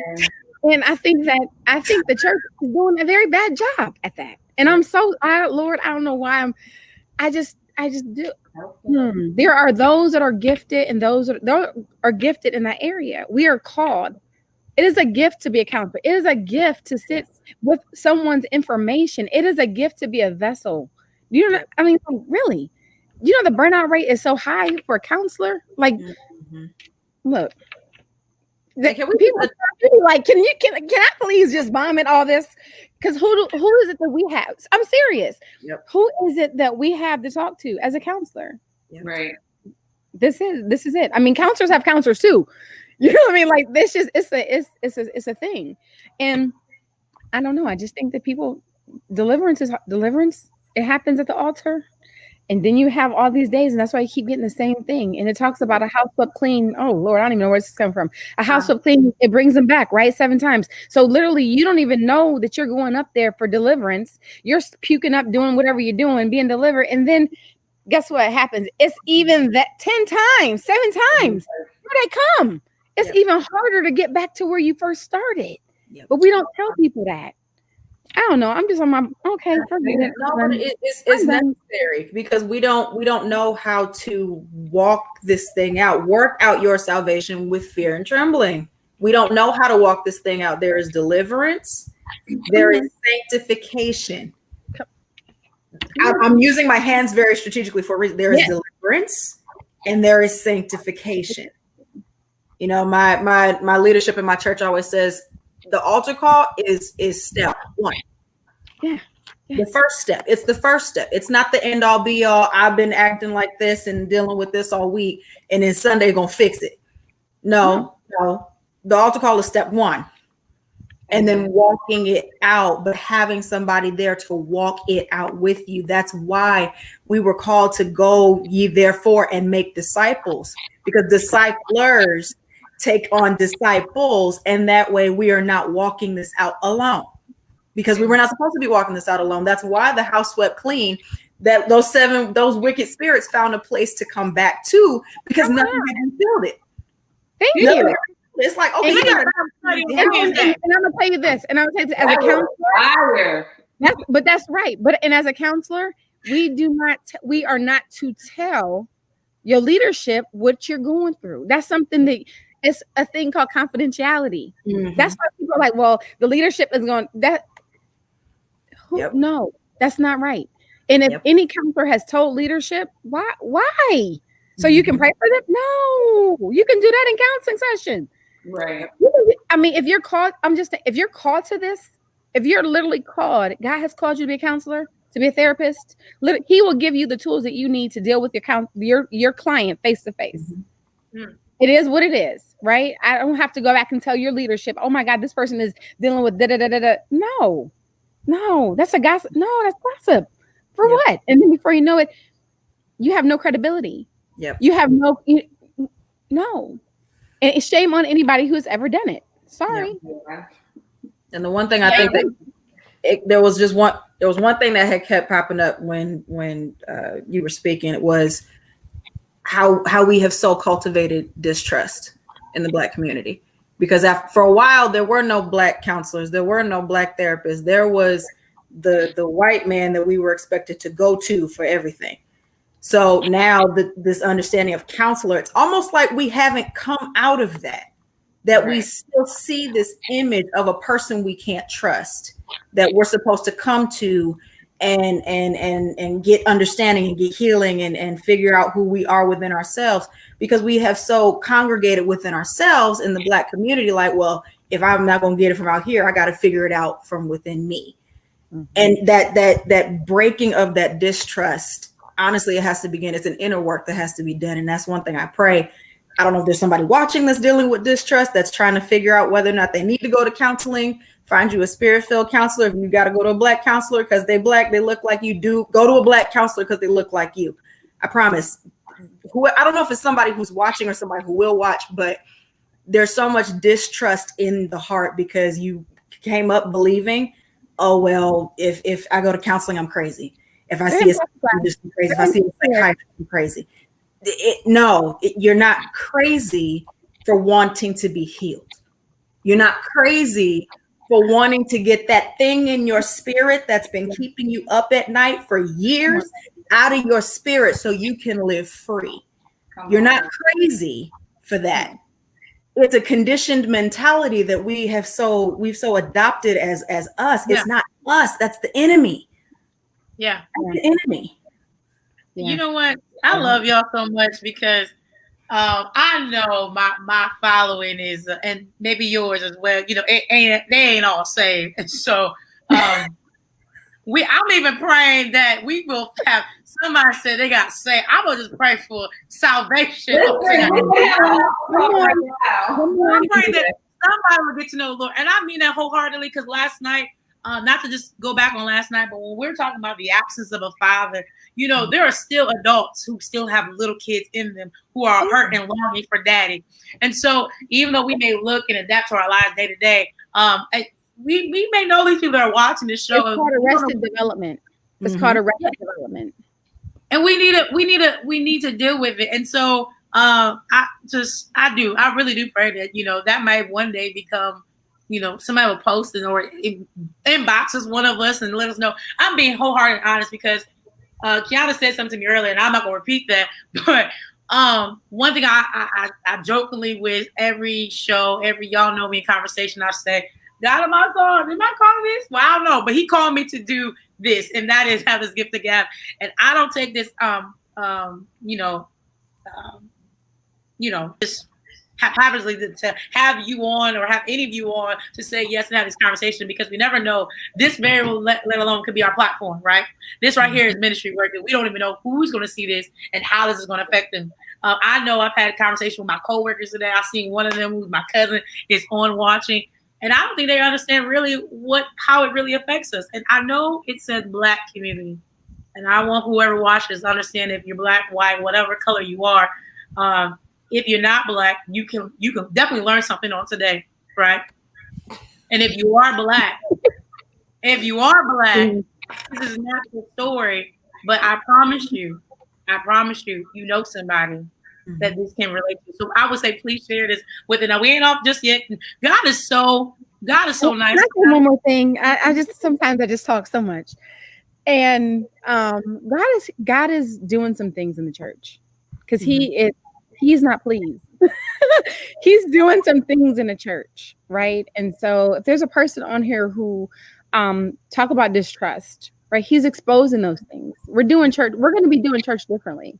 You know, God is literally, he is bringing up righteous people who know him, who hear him, who love him, who are his servants, literally, for a time such as this. Yes. Because he knew that this was going to happen. I mean, he knows everything, right? And he prepares us in our down season.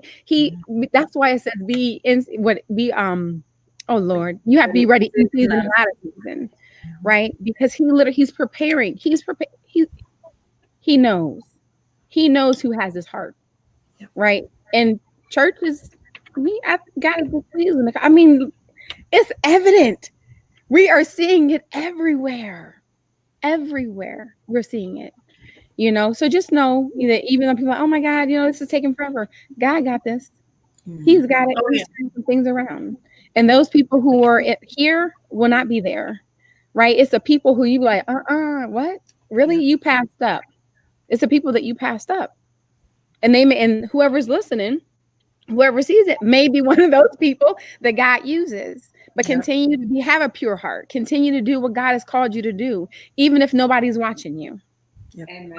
Even if nobody's watching you. You know what? God may bless you, Kiana. He may let me be very obedient today. We'll see. He may let me. He may let me be. No. It's not even that he gonna let me be obedient. It's whether I'll be obedient to him. That's all. So I'm leaving the time, but we're doing good. Mariah, I do want to, come back to you because I do this a lot when I did the show in May. I always wanted people to. I usually do this a last thought, but what would you say to someone right now who's looking at you, and they are not as bold and maybe not even a believer, right? They're watching you and maybe they have a similar situation like yourself. And maybe they're just, let's, if I can go here. If I can go here with you. The day or the days, the week, the first week that you got home, right? I want you to go back to that Mariah, because that where you at now is not there. So somebody who was in that position, when you came home, what would you say to encourage them, uplift them? What would you say? Because I believe there is somebody maybe watching with a very similar situation. And that's good. And if they're not, if it's not recent, please, I hope I don't get beat up for this. There may be someone who's never dealt with their similar situation years ago. So, what would you say to them? You said the week after, just thinking about that, it was a really, if I can just be honest, it was real dark, y'all.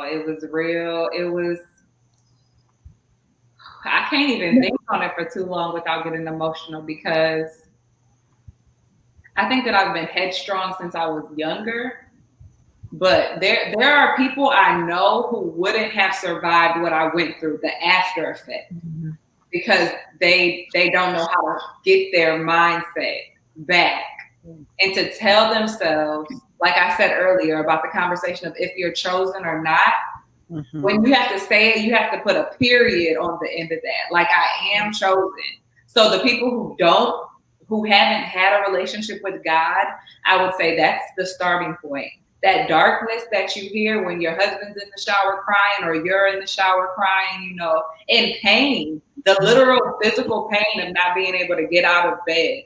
Even if you want to mourn and cry on your pillow, you got to arrange it a certain type of way.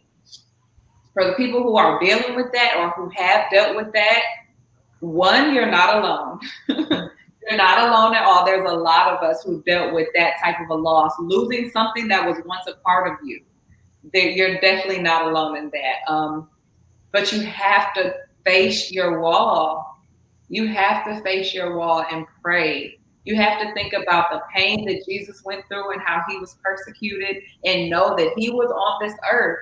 Therefore, you're made of him. You can handle the persecution, the people who are talking about you, while your face is turned towards the wall. I'm not trying to be cliche or sound super churchy, but like she said, God is your friend.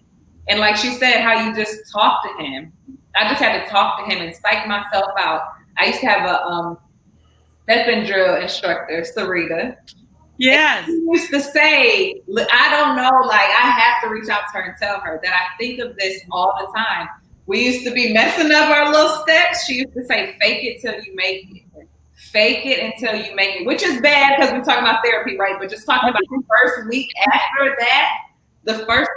that, you just have to die to your flesh. And you have to really tell yourself, like, you're strong. You're more than a conqueror. You can do anything that God has destined you to do on this earth. You just have to psych yourself out of that moment, because if you get in that sunken place, I feel like I knew that the sunken place was coming, because depression is hereditary in my family, right? And I've dealt with many things from when I was younger, even anxiety, like chest pains from when I was younger, stuff that I had to deal with, that I had to train myself as a young Black woman. Okay, don't let this happen. Don't let this affect you. Channel your emotions. Just walk straight and ignore everybody next to you. So definitely just hone in. And then for people, like I said, an elder of mine, a very close elder of mine, went through this when she was younger, and she's in her 70s now, and she's dealing with it with me now. Sort of. She's just going back to it. But this lady in my life is being the evil person in church.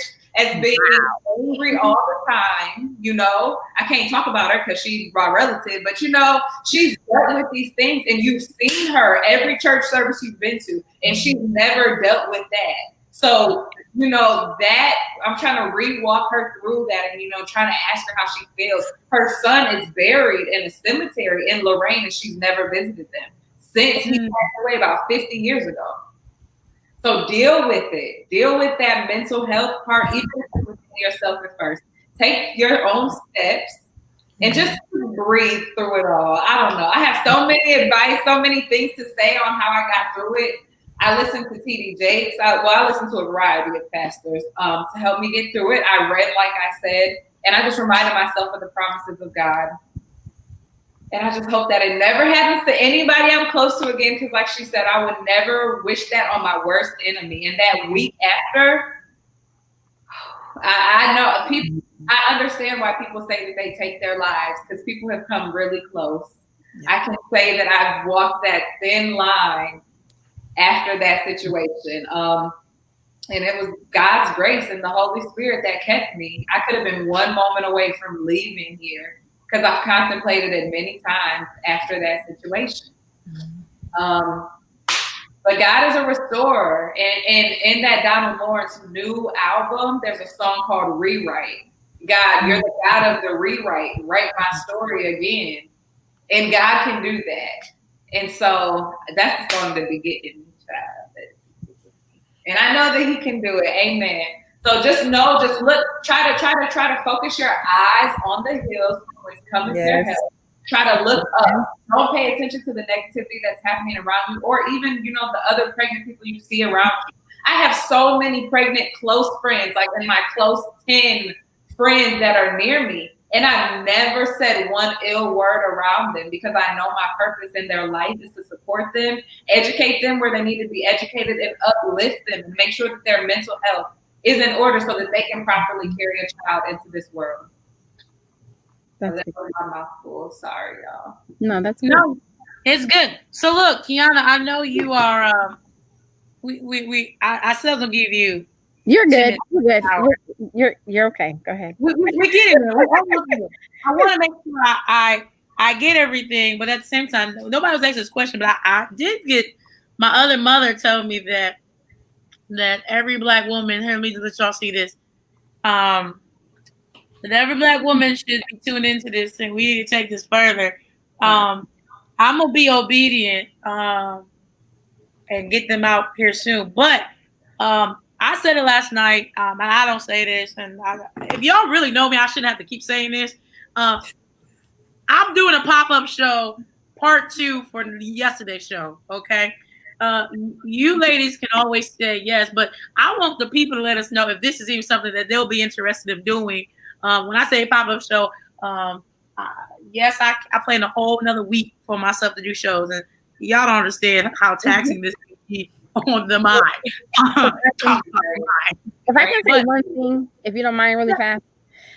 I do want to get to the point where, because I know you said something, if people aren't saved, right? And so I want to say, and of course I'm saved, but there are people who are not saved, and there's a thing called the 5 stages of grief that people go through, and being able to identify those stages. So for clients who are not Christians or not believers, right? We go through the stages, and I just want to tell you what they are. First one it'll be denial or shock. The next one will be anger, bargaining, depression, and acceptance. Now, mind you, acceptance is the very end, like you're at peace with it. This happens. You can be in denial one day. You can be depressed one day. You can be angry. You can have all these emotions. You can have all these emotions in the same day, in 5 minutes, in 10 minutes, right? Right. It's not prejudice. It literally, it's the process of grief. And people who have had trauma, who have lost people, you know, in situations like this and other situations, they go through these things. But being able to identify where you are, right? Where you are. If you are a person who just had this last week happened, where are you? Are you in shock? Are you in denial? Are you in depression? Because it's not like A, B, C, and D. It can be up and down, this, you can feel this way, that way. And we can be good one day and we can start getting depressed the next day or the next hour, the next 5 minutes. So identifying that and knowing where you are in that, I think that helps with a therapist. I think that clinically helps you go through, this is what this looks like, and saying that it's okay that you're there, and just, work through the process and process it where you are. So I wanted to say that before, just in case. So oh, no worries. No worries. God, science people think that God ain't in it. So I'm just saying, right? He made the mind. Anyway. Hey.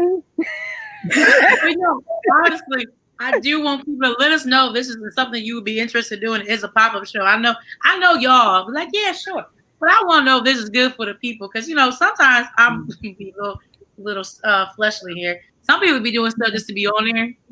And that was never the intention tonight. Yeah, it's just to be able to be on. We want to help people. I told you ladies, my point of reason of doing this whole panel, this whole show, this whole week was to bring freedom, peace of mind, and let people know that they're not alone. With that being said, let me sway way back to Alexis. She's been quite quietly over there. So we've been talking about the doula. We've defined what the doula is. We defined the difference between that and the midwife. But just like Kiana had did this back in May, can you at least give us what do people have to do in order to be a doula? Like, is there a certain school? Like, I want to give some people some background, like some school knowledge, if this is something they said they want to do. But can you first, before you do that, tell us, like you told us before we started the show, why are you a doula? And then what's the education behind it? So that's where that okie doke was. You're going to bring that back now. Okay. How do I say this quickly? Well, you said I wasn't talking too much, so we'll see how You've been quiet. Becoming a doula was not a career choice. It was a calling, something that I do not take lightly. I know in the church community, we like to throw the word calling around very loosely. To acknowledge that you have a calling is to acknowledge that somebody called you and to submit to who called you. So I don't take that lightly at all. I began the process of becoming a doula in the summer of 2018. It had been on my heart for about 4 years prior, after the Lord had honestly broken my heart about abortion. And it wasn't just about abortion in the Black community, it was about abortion, period. The fact that there are children being taken from the wombs of their mothers, artificially manufactured from outside sources that don't have to do with natural reasons or unexplainable situations. And it does disproportionately affect minorities, people of color, in particular in this country. And it broke me. I can speak to very little else, but the fact that it broke me. And so for several years, I asked the Lord, what do I do? How do I help? It does very little good to point out a problem, but not seek for the solution. So I refuse to be a finger pointer. I refuse to be somebody who just always knew something was wrong and didn't know what to do about it. And the Lord dropped it in my spirit to become a doula. And I'm like, okay, well, I've kind of heard about that. But me? Okay, fine. So I looked into it. There was a certifying teacher here in Columbus that I sought out. She certified through DONA International, DONA International.org. And I have a pending certification that's due in September. So I got to get all my paperwork in. And that puts the letters at the end of my name, giving me accreditation, rise for recognition as a certified birth doula. So that's one of 6 certifying organizations recognized globally that certified doulas, which means, you have the letters at the end of your name that backs up your knowledge, backs up what you know, what you do, and why you do it. But my why is a lot different from most people. It just is. I believe wholeheartedly that I can't come at this from any other angle but knowing that God is the creator of life. It ain't a saved thing, it ain't a Christian thing.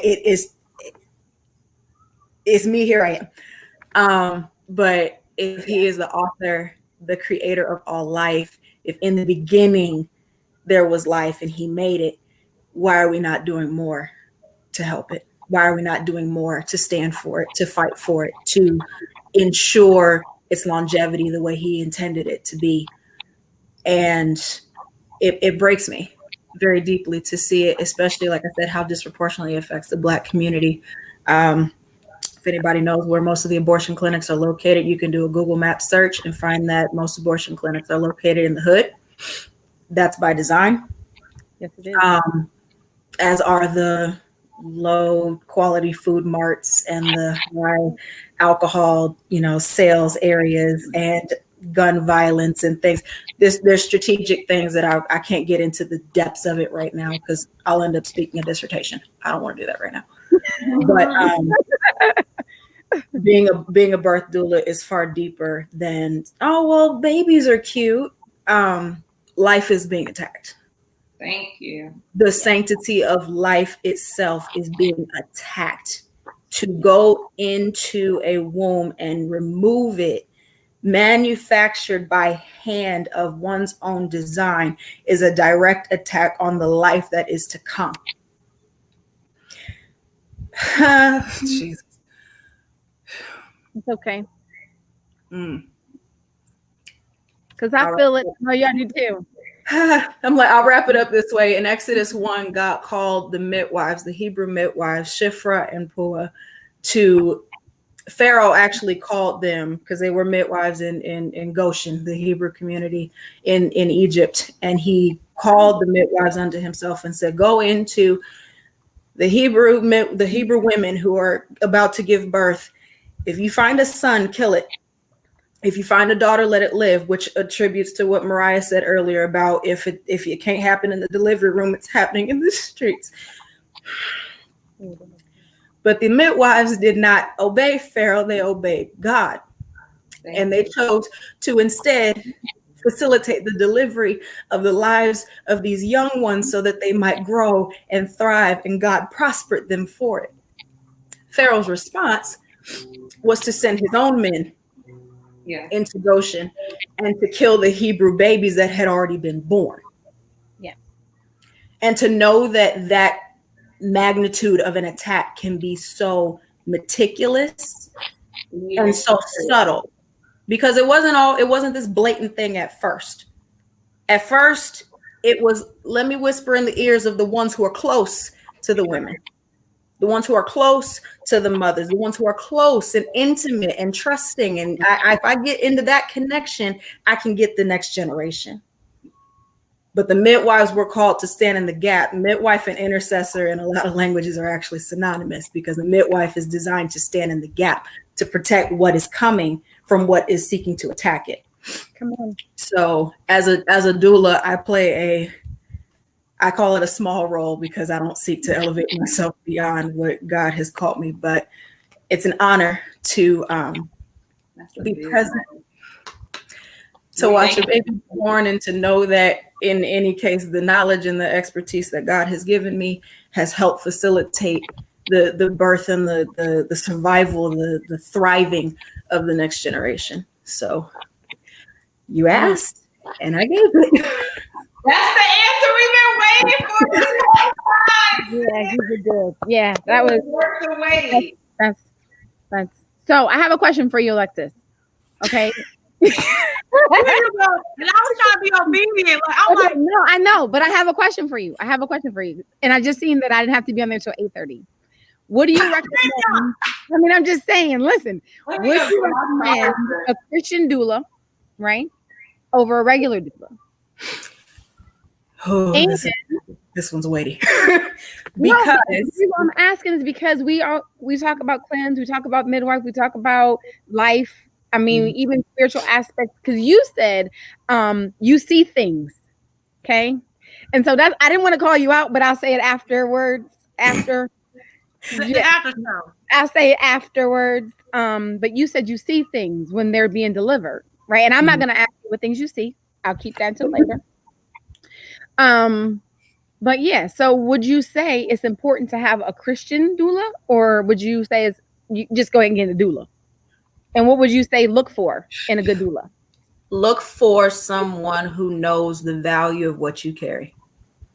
And I've noticed that you cannot value what you carry unless you know who gave it to you to carry it. It's a bigger thing. My desire is always to educate people about the bigger thing. A woman and a man cannot make a child in and of themselves. They supply the equipment. God supplies the conception. We cannot make conception happen in and of ourselves. We are vessels. It is what it is. You coming on tomorrow too? You coming on tomorrow too? Because that's what the Holy Spirit told me. I'm sorry. If you asked me to get on tomorrow, I forgot people were watching. No, seriously, I did. Are you coming? I mean, it's open to you. If you're coming on tomorrow. Let me talk with my spouse. I don't think he'll have an issue with it, but I do need to talk to him. But sorry. I would say, because there is a large, I would almost say more overwhelming proportion of doulas who are not anti-faith, but a-faith. So, worldly, secular, of pagan beliefs, of spiritist beliefs, of what have you, that are really kind of spooky about birth.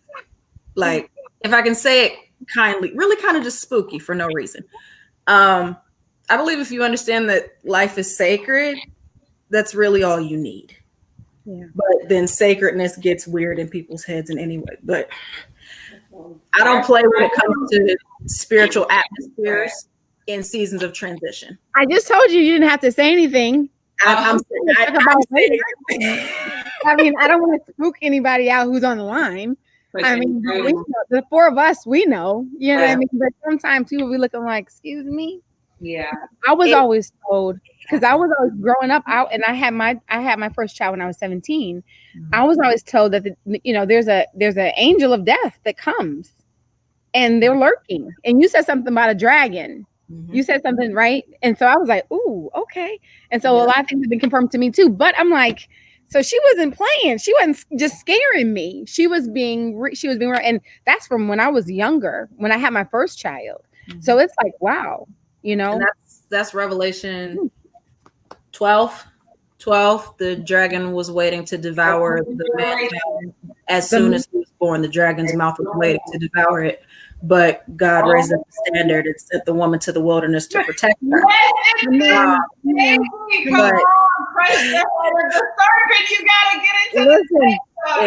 There's bruising the head and bruising the heel, but we didn't get here to get there, ladies. This is all the conversation. But it's real. Because life is so vulnerable. That is the most vulnerable part of a woman. Literally, even in war, right? Even if, like, I had some kind of gender class undergrad, and they talked about war. In war times, they would go and they would mess with the woman because they would mess with her womb.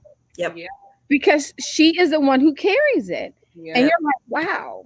Because it's like in Genesis, when the curse goes forth, it's like, okay, well, the seed of the serpent will always be at war with the seed of the woman. There's a distinct reason for that. It's like the enemy knew not to just come for the man, because you come for one man, okay. You come for a woman, you come for her generations. You come for her generation. All that comes after her. Like everything that comes after her. So even in that proclamation, that she shall bruise thy head, you shall bruise her heel. I can't keep going because I'm gonna just go in, but it's no. I get it. Listen, if women could understand the power that they have within them, who they truly are. I'm not talking about. That was loud. I'm sorry.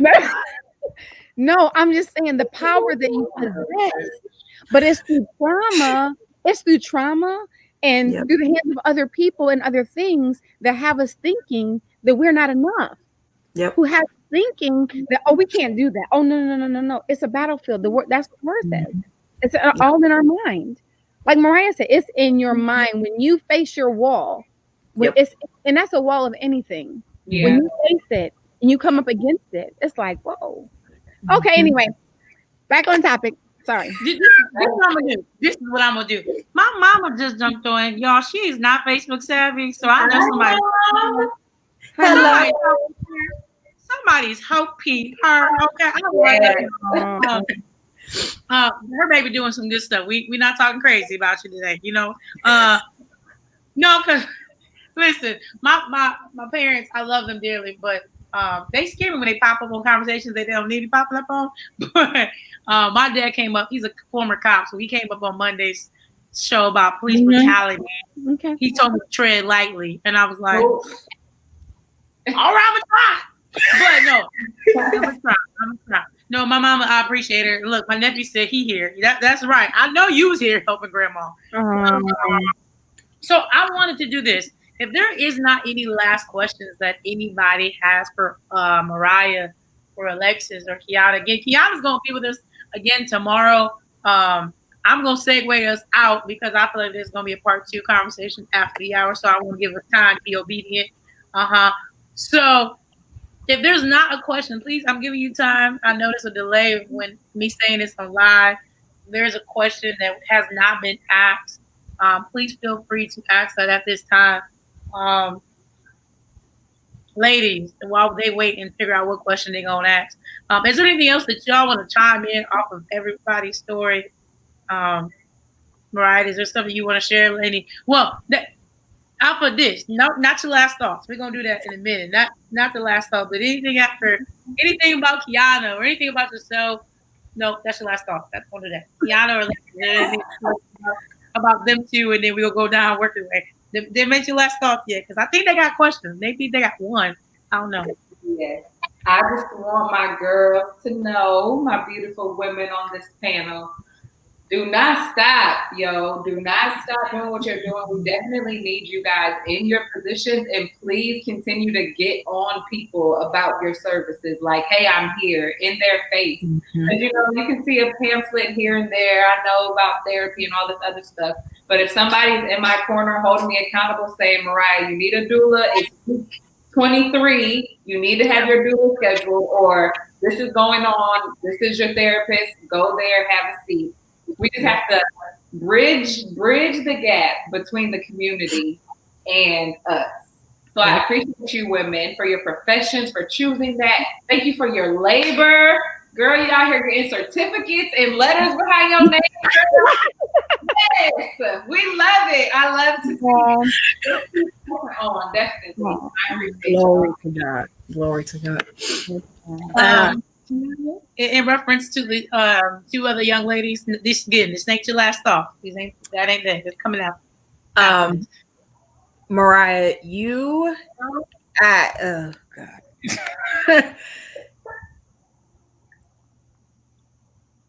As you just said, to be encouraged to keep going, you remind me of why.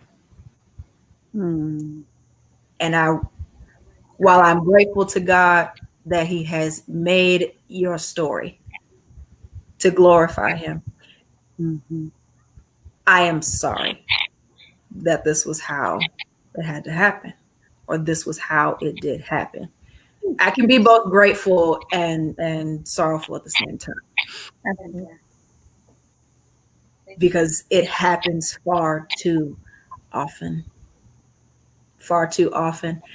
I admire your courage and your boldness, because especially as a Black woman who's speaking up against, it's not just a nurse, it's not just a doctor, it's a system of practice that's been ingrained in this nation for generations. To speak out against the thing, not a thing, but the thing, is significant, not just in the natural, but in the spiritual. You are sounding alarms. Like, oh, she ain't going down like we thought she was. Oh, wait a minute. She ain't staying quiet and staying depressed and in bed all day and defeated. Wait a minute. Wait, hold on. You're sounding alarms in hell. So I cover you in the name of Jesus, you and your husband and every future seed that will come from you, however many, however soon that the Lord would see fit for it to take place. I cover you. I cover your family. I cover the legacy that you carry, because it's sounding alarms in hell. And if it's sounding alarms in hell, then God is dispatching angels to fight on your behalf.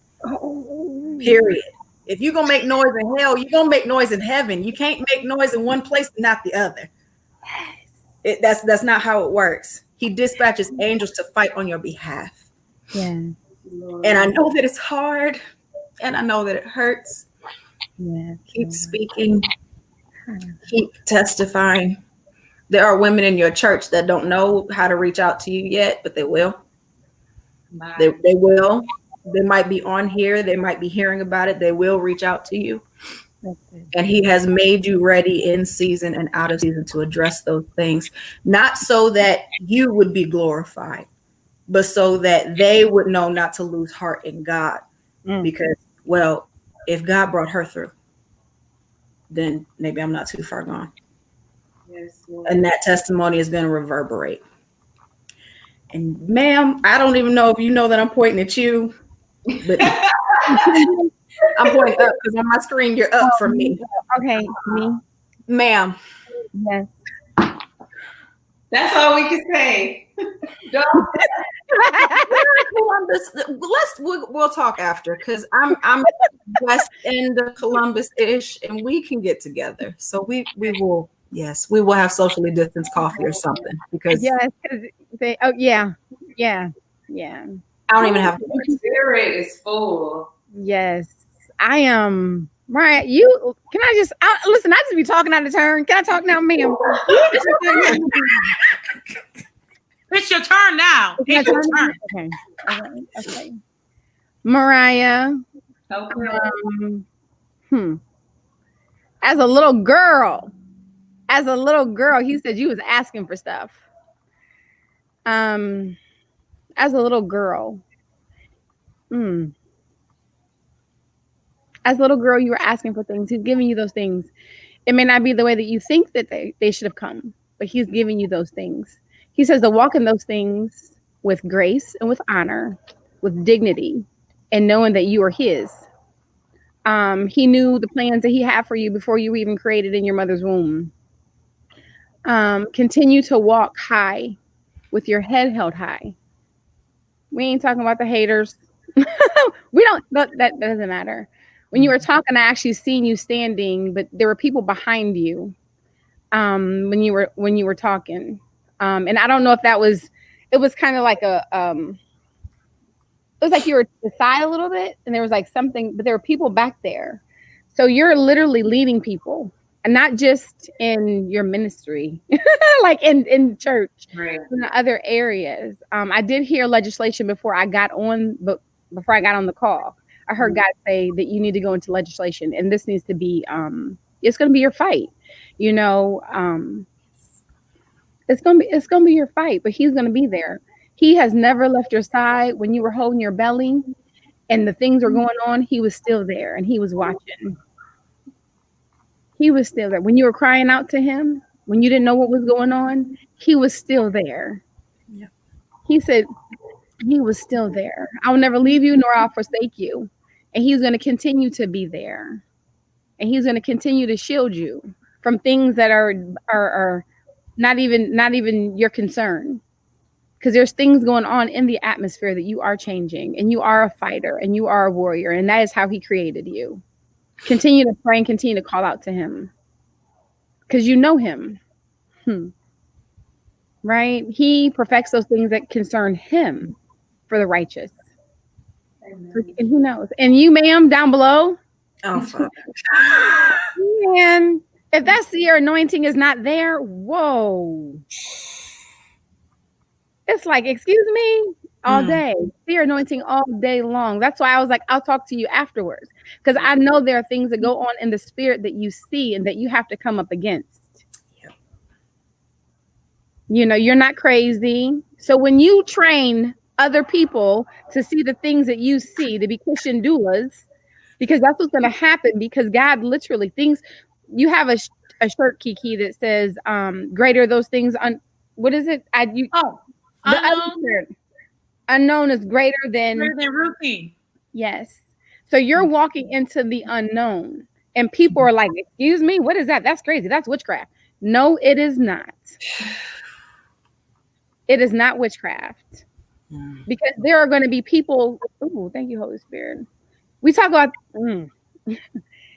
there's going to be children that are going to be coming, right, from those generations that you're going to have to literally save, because the enemy is coming to kill, steal, and destroy. He is waiting in those rooms, and you're like, no, not this one, no, not this one, no, not this one. You're saving their life. Even before they even take their breath, you're saving their life. You're grooming their parents on what it is that they need to do. It's that's why I said before, spiritual cleansing. What does that look like? What's the criteria? You definitely, you're a seer, and literally you see things. It's not witchcraft. It's real, and people are scared of things that they don't know. So continue to walk in that and to ask God to reveal those things to you that concern Him about you and your gift, because it is all a gift. And Mariah, yours is a gift as well.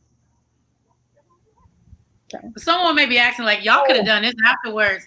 The reason why I did this while we're still on is because how often do you see in a society, and I know right now we're in the pandemic, we can see a lot of things, but how often do you see other sisters lift up other sisters, especially in their gifting, whether our gifting be the different or be the same?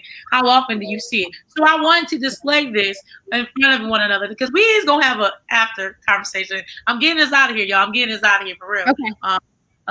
But I just wanted to uplift one another in front of it publicly. Too many times we do a lot of things in private. Sometimes we just need to show some things in the public, not just the negative, but the positive. So I appreciate my sisters being obedient and sharing in love with one another. Now, here's your last thoughts. I'm going to tease the show for tomorrow and on Friday. And that is, again, tomorrow we start at 6 o'clock, same page. If you are not a friend of mine, but you're a friend of Kiana's or Alexis or Mariah, go ahead and follow K Nicole Company. If you see I'm not an arrogant person, I'm just trying to do a little something, do a little work, and have these little healthy conversations to stimulate their mind, but also let people know that we're not alone. So K Nicole Company, I'm not one of them annoying pages that come on every day. No. May, August. But we don't know what the future holds. But I don't want to be that annoying page that comes up every day. That's just not me. But tomorrow we do have a young lady named Courtney Price who's here in the area where I live at, who is going to be talking about her own personal story, which is trying to conceive. She's married and she's a believer, and I just can't wait to get into her whole story because I don't know it all. I will say this tonight, and I'll say it again tomorrow. It bothers me as a kid growing up. I never really thought that married folks was supposed to, one, have sex, nor even have kids, because I saw so many non-married folks doing a whole bunch of having sex and having a lot of kids. And so I see now why there's so much hurt and pain in married folks and saved folks who are trying to conceive children. When you see, okay, but on that note, that's tomorrow's show at 6 o'clock. On Friday, I got Brother Carlos Christian. He's coming in. He shared with me his story last night. He spent 10 years in prison, and his man spends nothing but his life now in helping other inmates while they're already in and when they come out to be rehabilitated back to society. Again, I got a Black brother sharing his story and how all this all relates to our mental health. So I end with this. Ladies, thank you. Thank you so much for your time. Thank you for your transparency. Thank you for your rawness. If you could just around however y'all want to go about this, let people know how they can find you, follow. If you don't want no followers, because y'all married folks, I'm single. Tell your single friends to follow me. But y'all can let them know they can follow you, connect with you, and all the above. But I do want to share, one of my friends did say this. So I do want you guys to see that they appreciate our tonight's show. Cried a little bit, but a lot of messages. So thank you. So I do want you to know that your work is not in vain. So in any order, however y'all want to do, any last thoughts and how people can follow you and find you? Well, I gotta go because it's date night and my husband is bugging. But you can follow me at _Mariah with an O Ballard on all my social media accounts. My last words, just love on everybody, spread love, spread the gospel, give grace. Black lives always matter. Mm-hmm. No problem, Mariah. I appreciate it. Tell Pastor Johnson that I appreciate his presence on the live. I seen him. I went downstairs to get a charger. He said, "Oh, that's good." We're supposed to be Tell him if he's wanting to, because you said something, he ain't got to, but if he's willing to come on, we can do a pop-up show. I would be willing to then have. So you talk about that and you let me know. You get back with me whenever, okay? Gotcha. So I'm gonna let you go out. I'm gonna plug you out, okay? Enjoy your date night. Can't wait to talk to y'all later. Love you, girl. Right. Love you. Either one. Okay. Well, I'm like, okay. Well, I'm at Harmonious Counseling, LLC. You can find me on Instagram at Harmonious Counseling. You can also, for more information, you can email me at info@harmoniouscounseling.net. My number, I'm not going to give that out. I was about to, and I was like, no, I'm not. But you can find me those two. We check emails all the time. Just give it 24, 48 hours. I'll definitely get back with you. Thank you for having me on. It was a pleasure. Alexis, it was a pleasure talking to you. It was a pleasure talking to Mariah. Keandra, I already told you, this is not going to stop. Keep on talking. Oprah, I'm just going to put it out there, Oprah. Oprah to the generation. Oprah, literally. Go ahead. So everybody can confirm that. Literally, it's going to take you far. It is what it is. It's going to take you far. And so just know and be prepared. That's it. Because you're hitting on topics that people don't want to talk about, or people that are uncomfortable talking about them. And we have to talk about them because it's just reality. It's time. It's time. And with that, you guys, I really have to use the bathroom. And I know that I love you so much. And I gotta We'll do our follow-up later. We'll do it later. Have a good one, Kiana. Right. Love you guys. Talk to you later. Take care. I'm also on my way out. But my final thoughts to anybody who's still on or will watch this, if you are expecting soon to deliver, I don't care what point of gestation you are, or if you are in the hospital bed, ask for copies of your patient rights. Period. Point blank. I don't have anything super deep.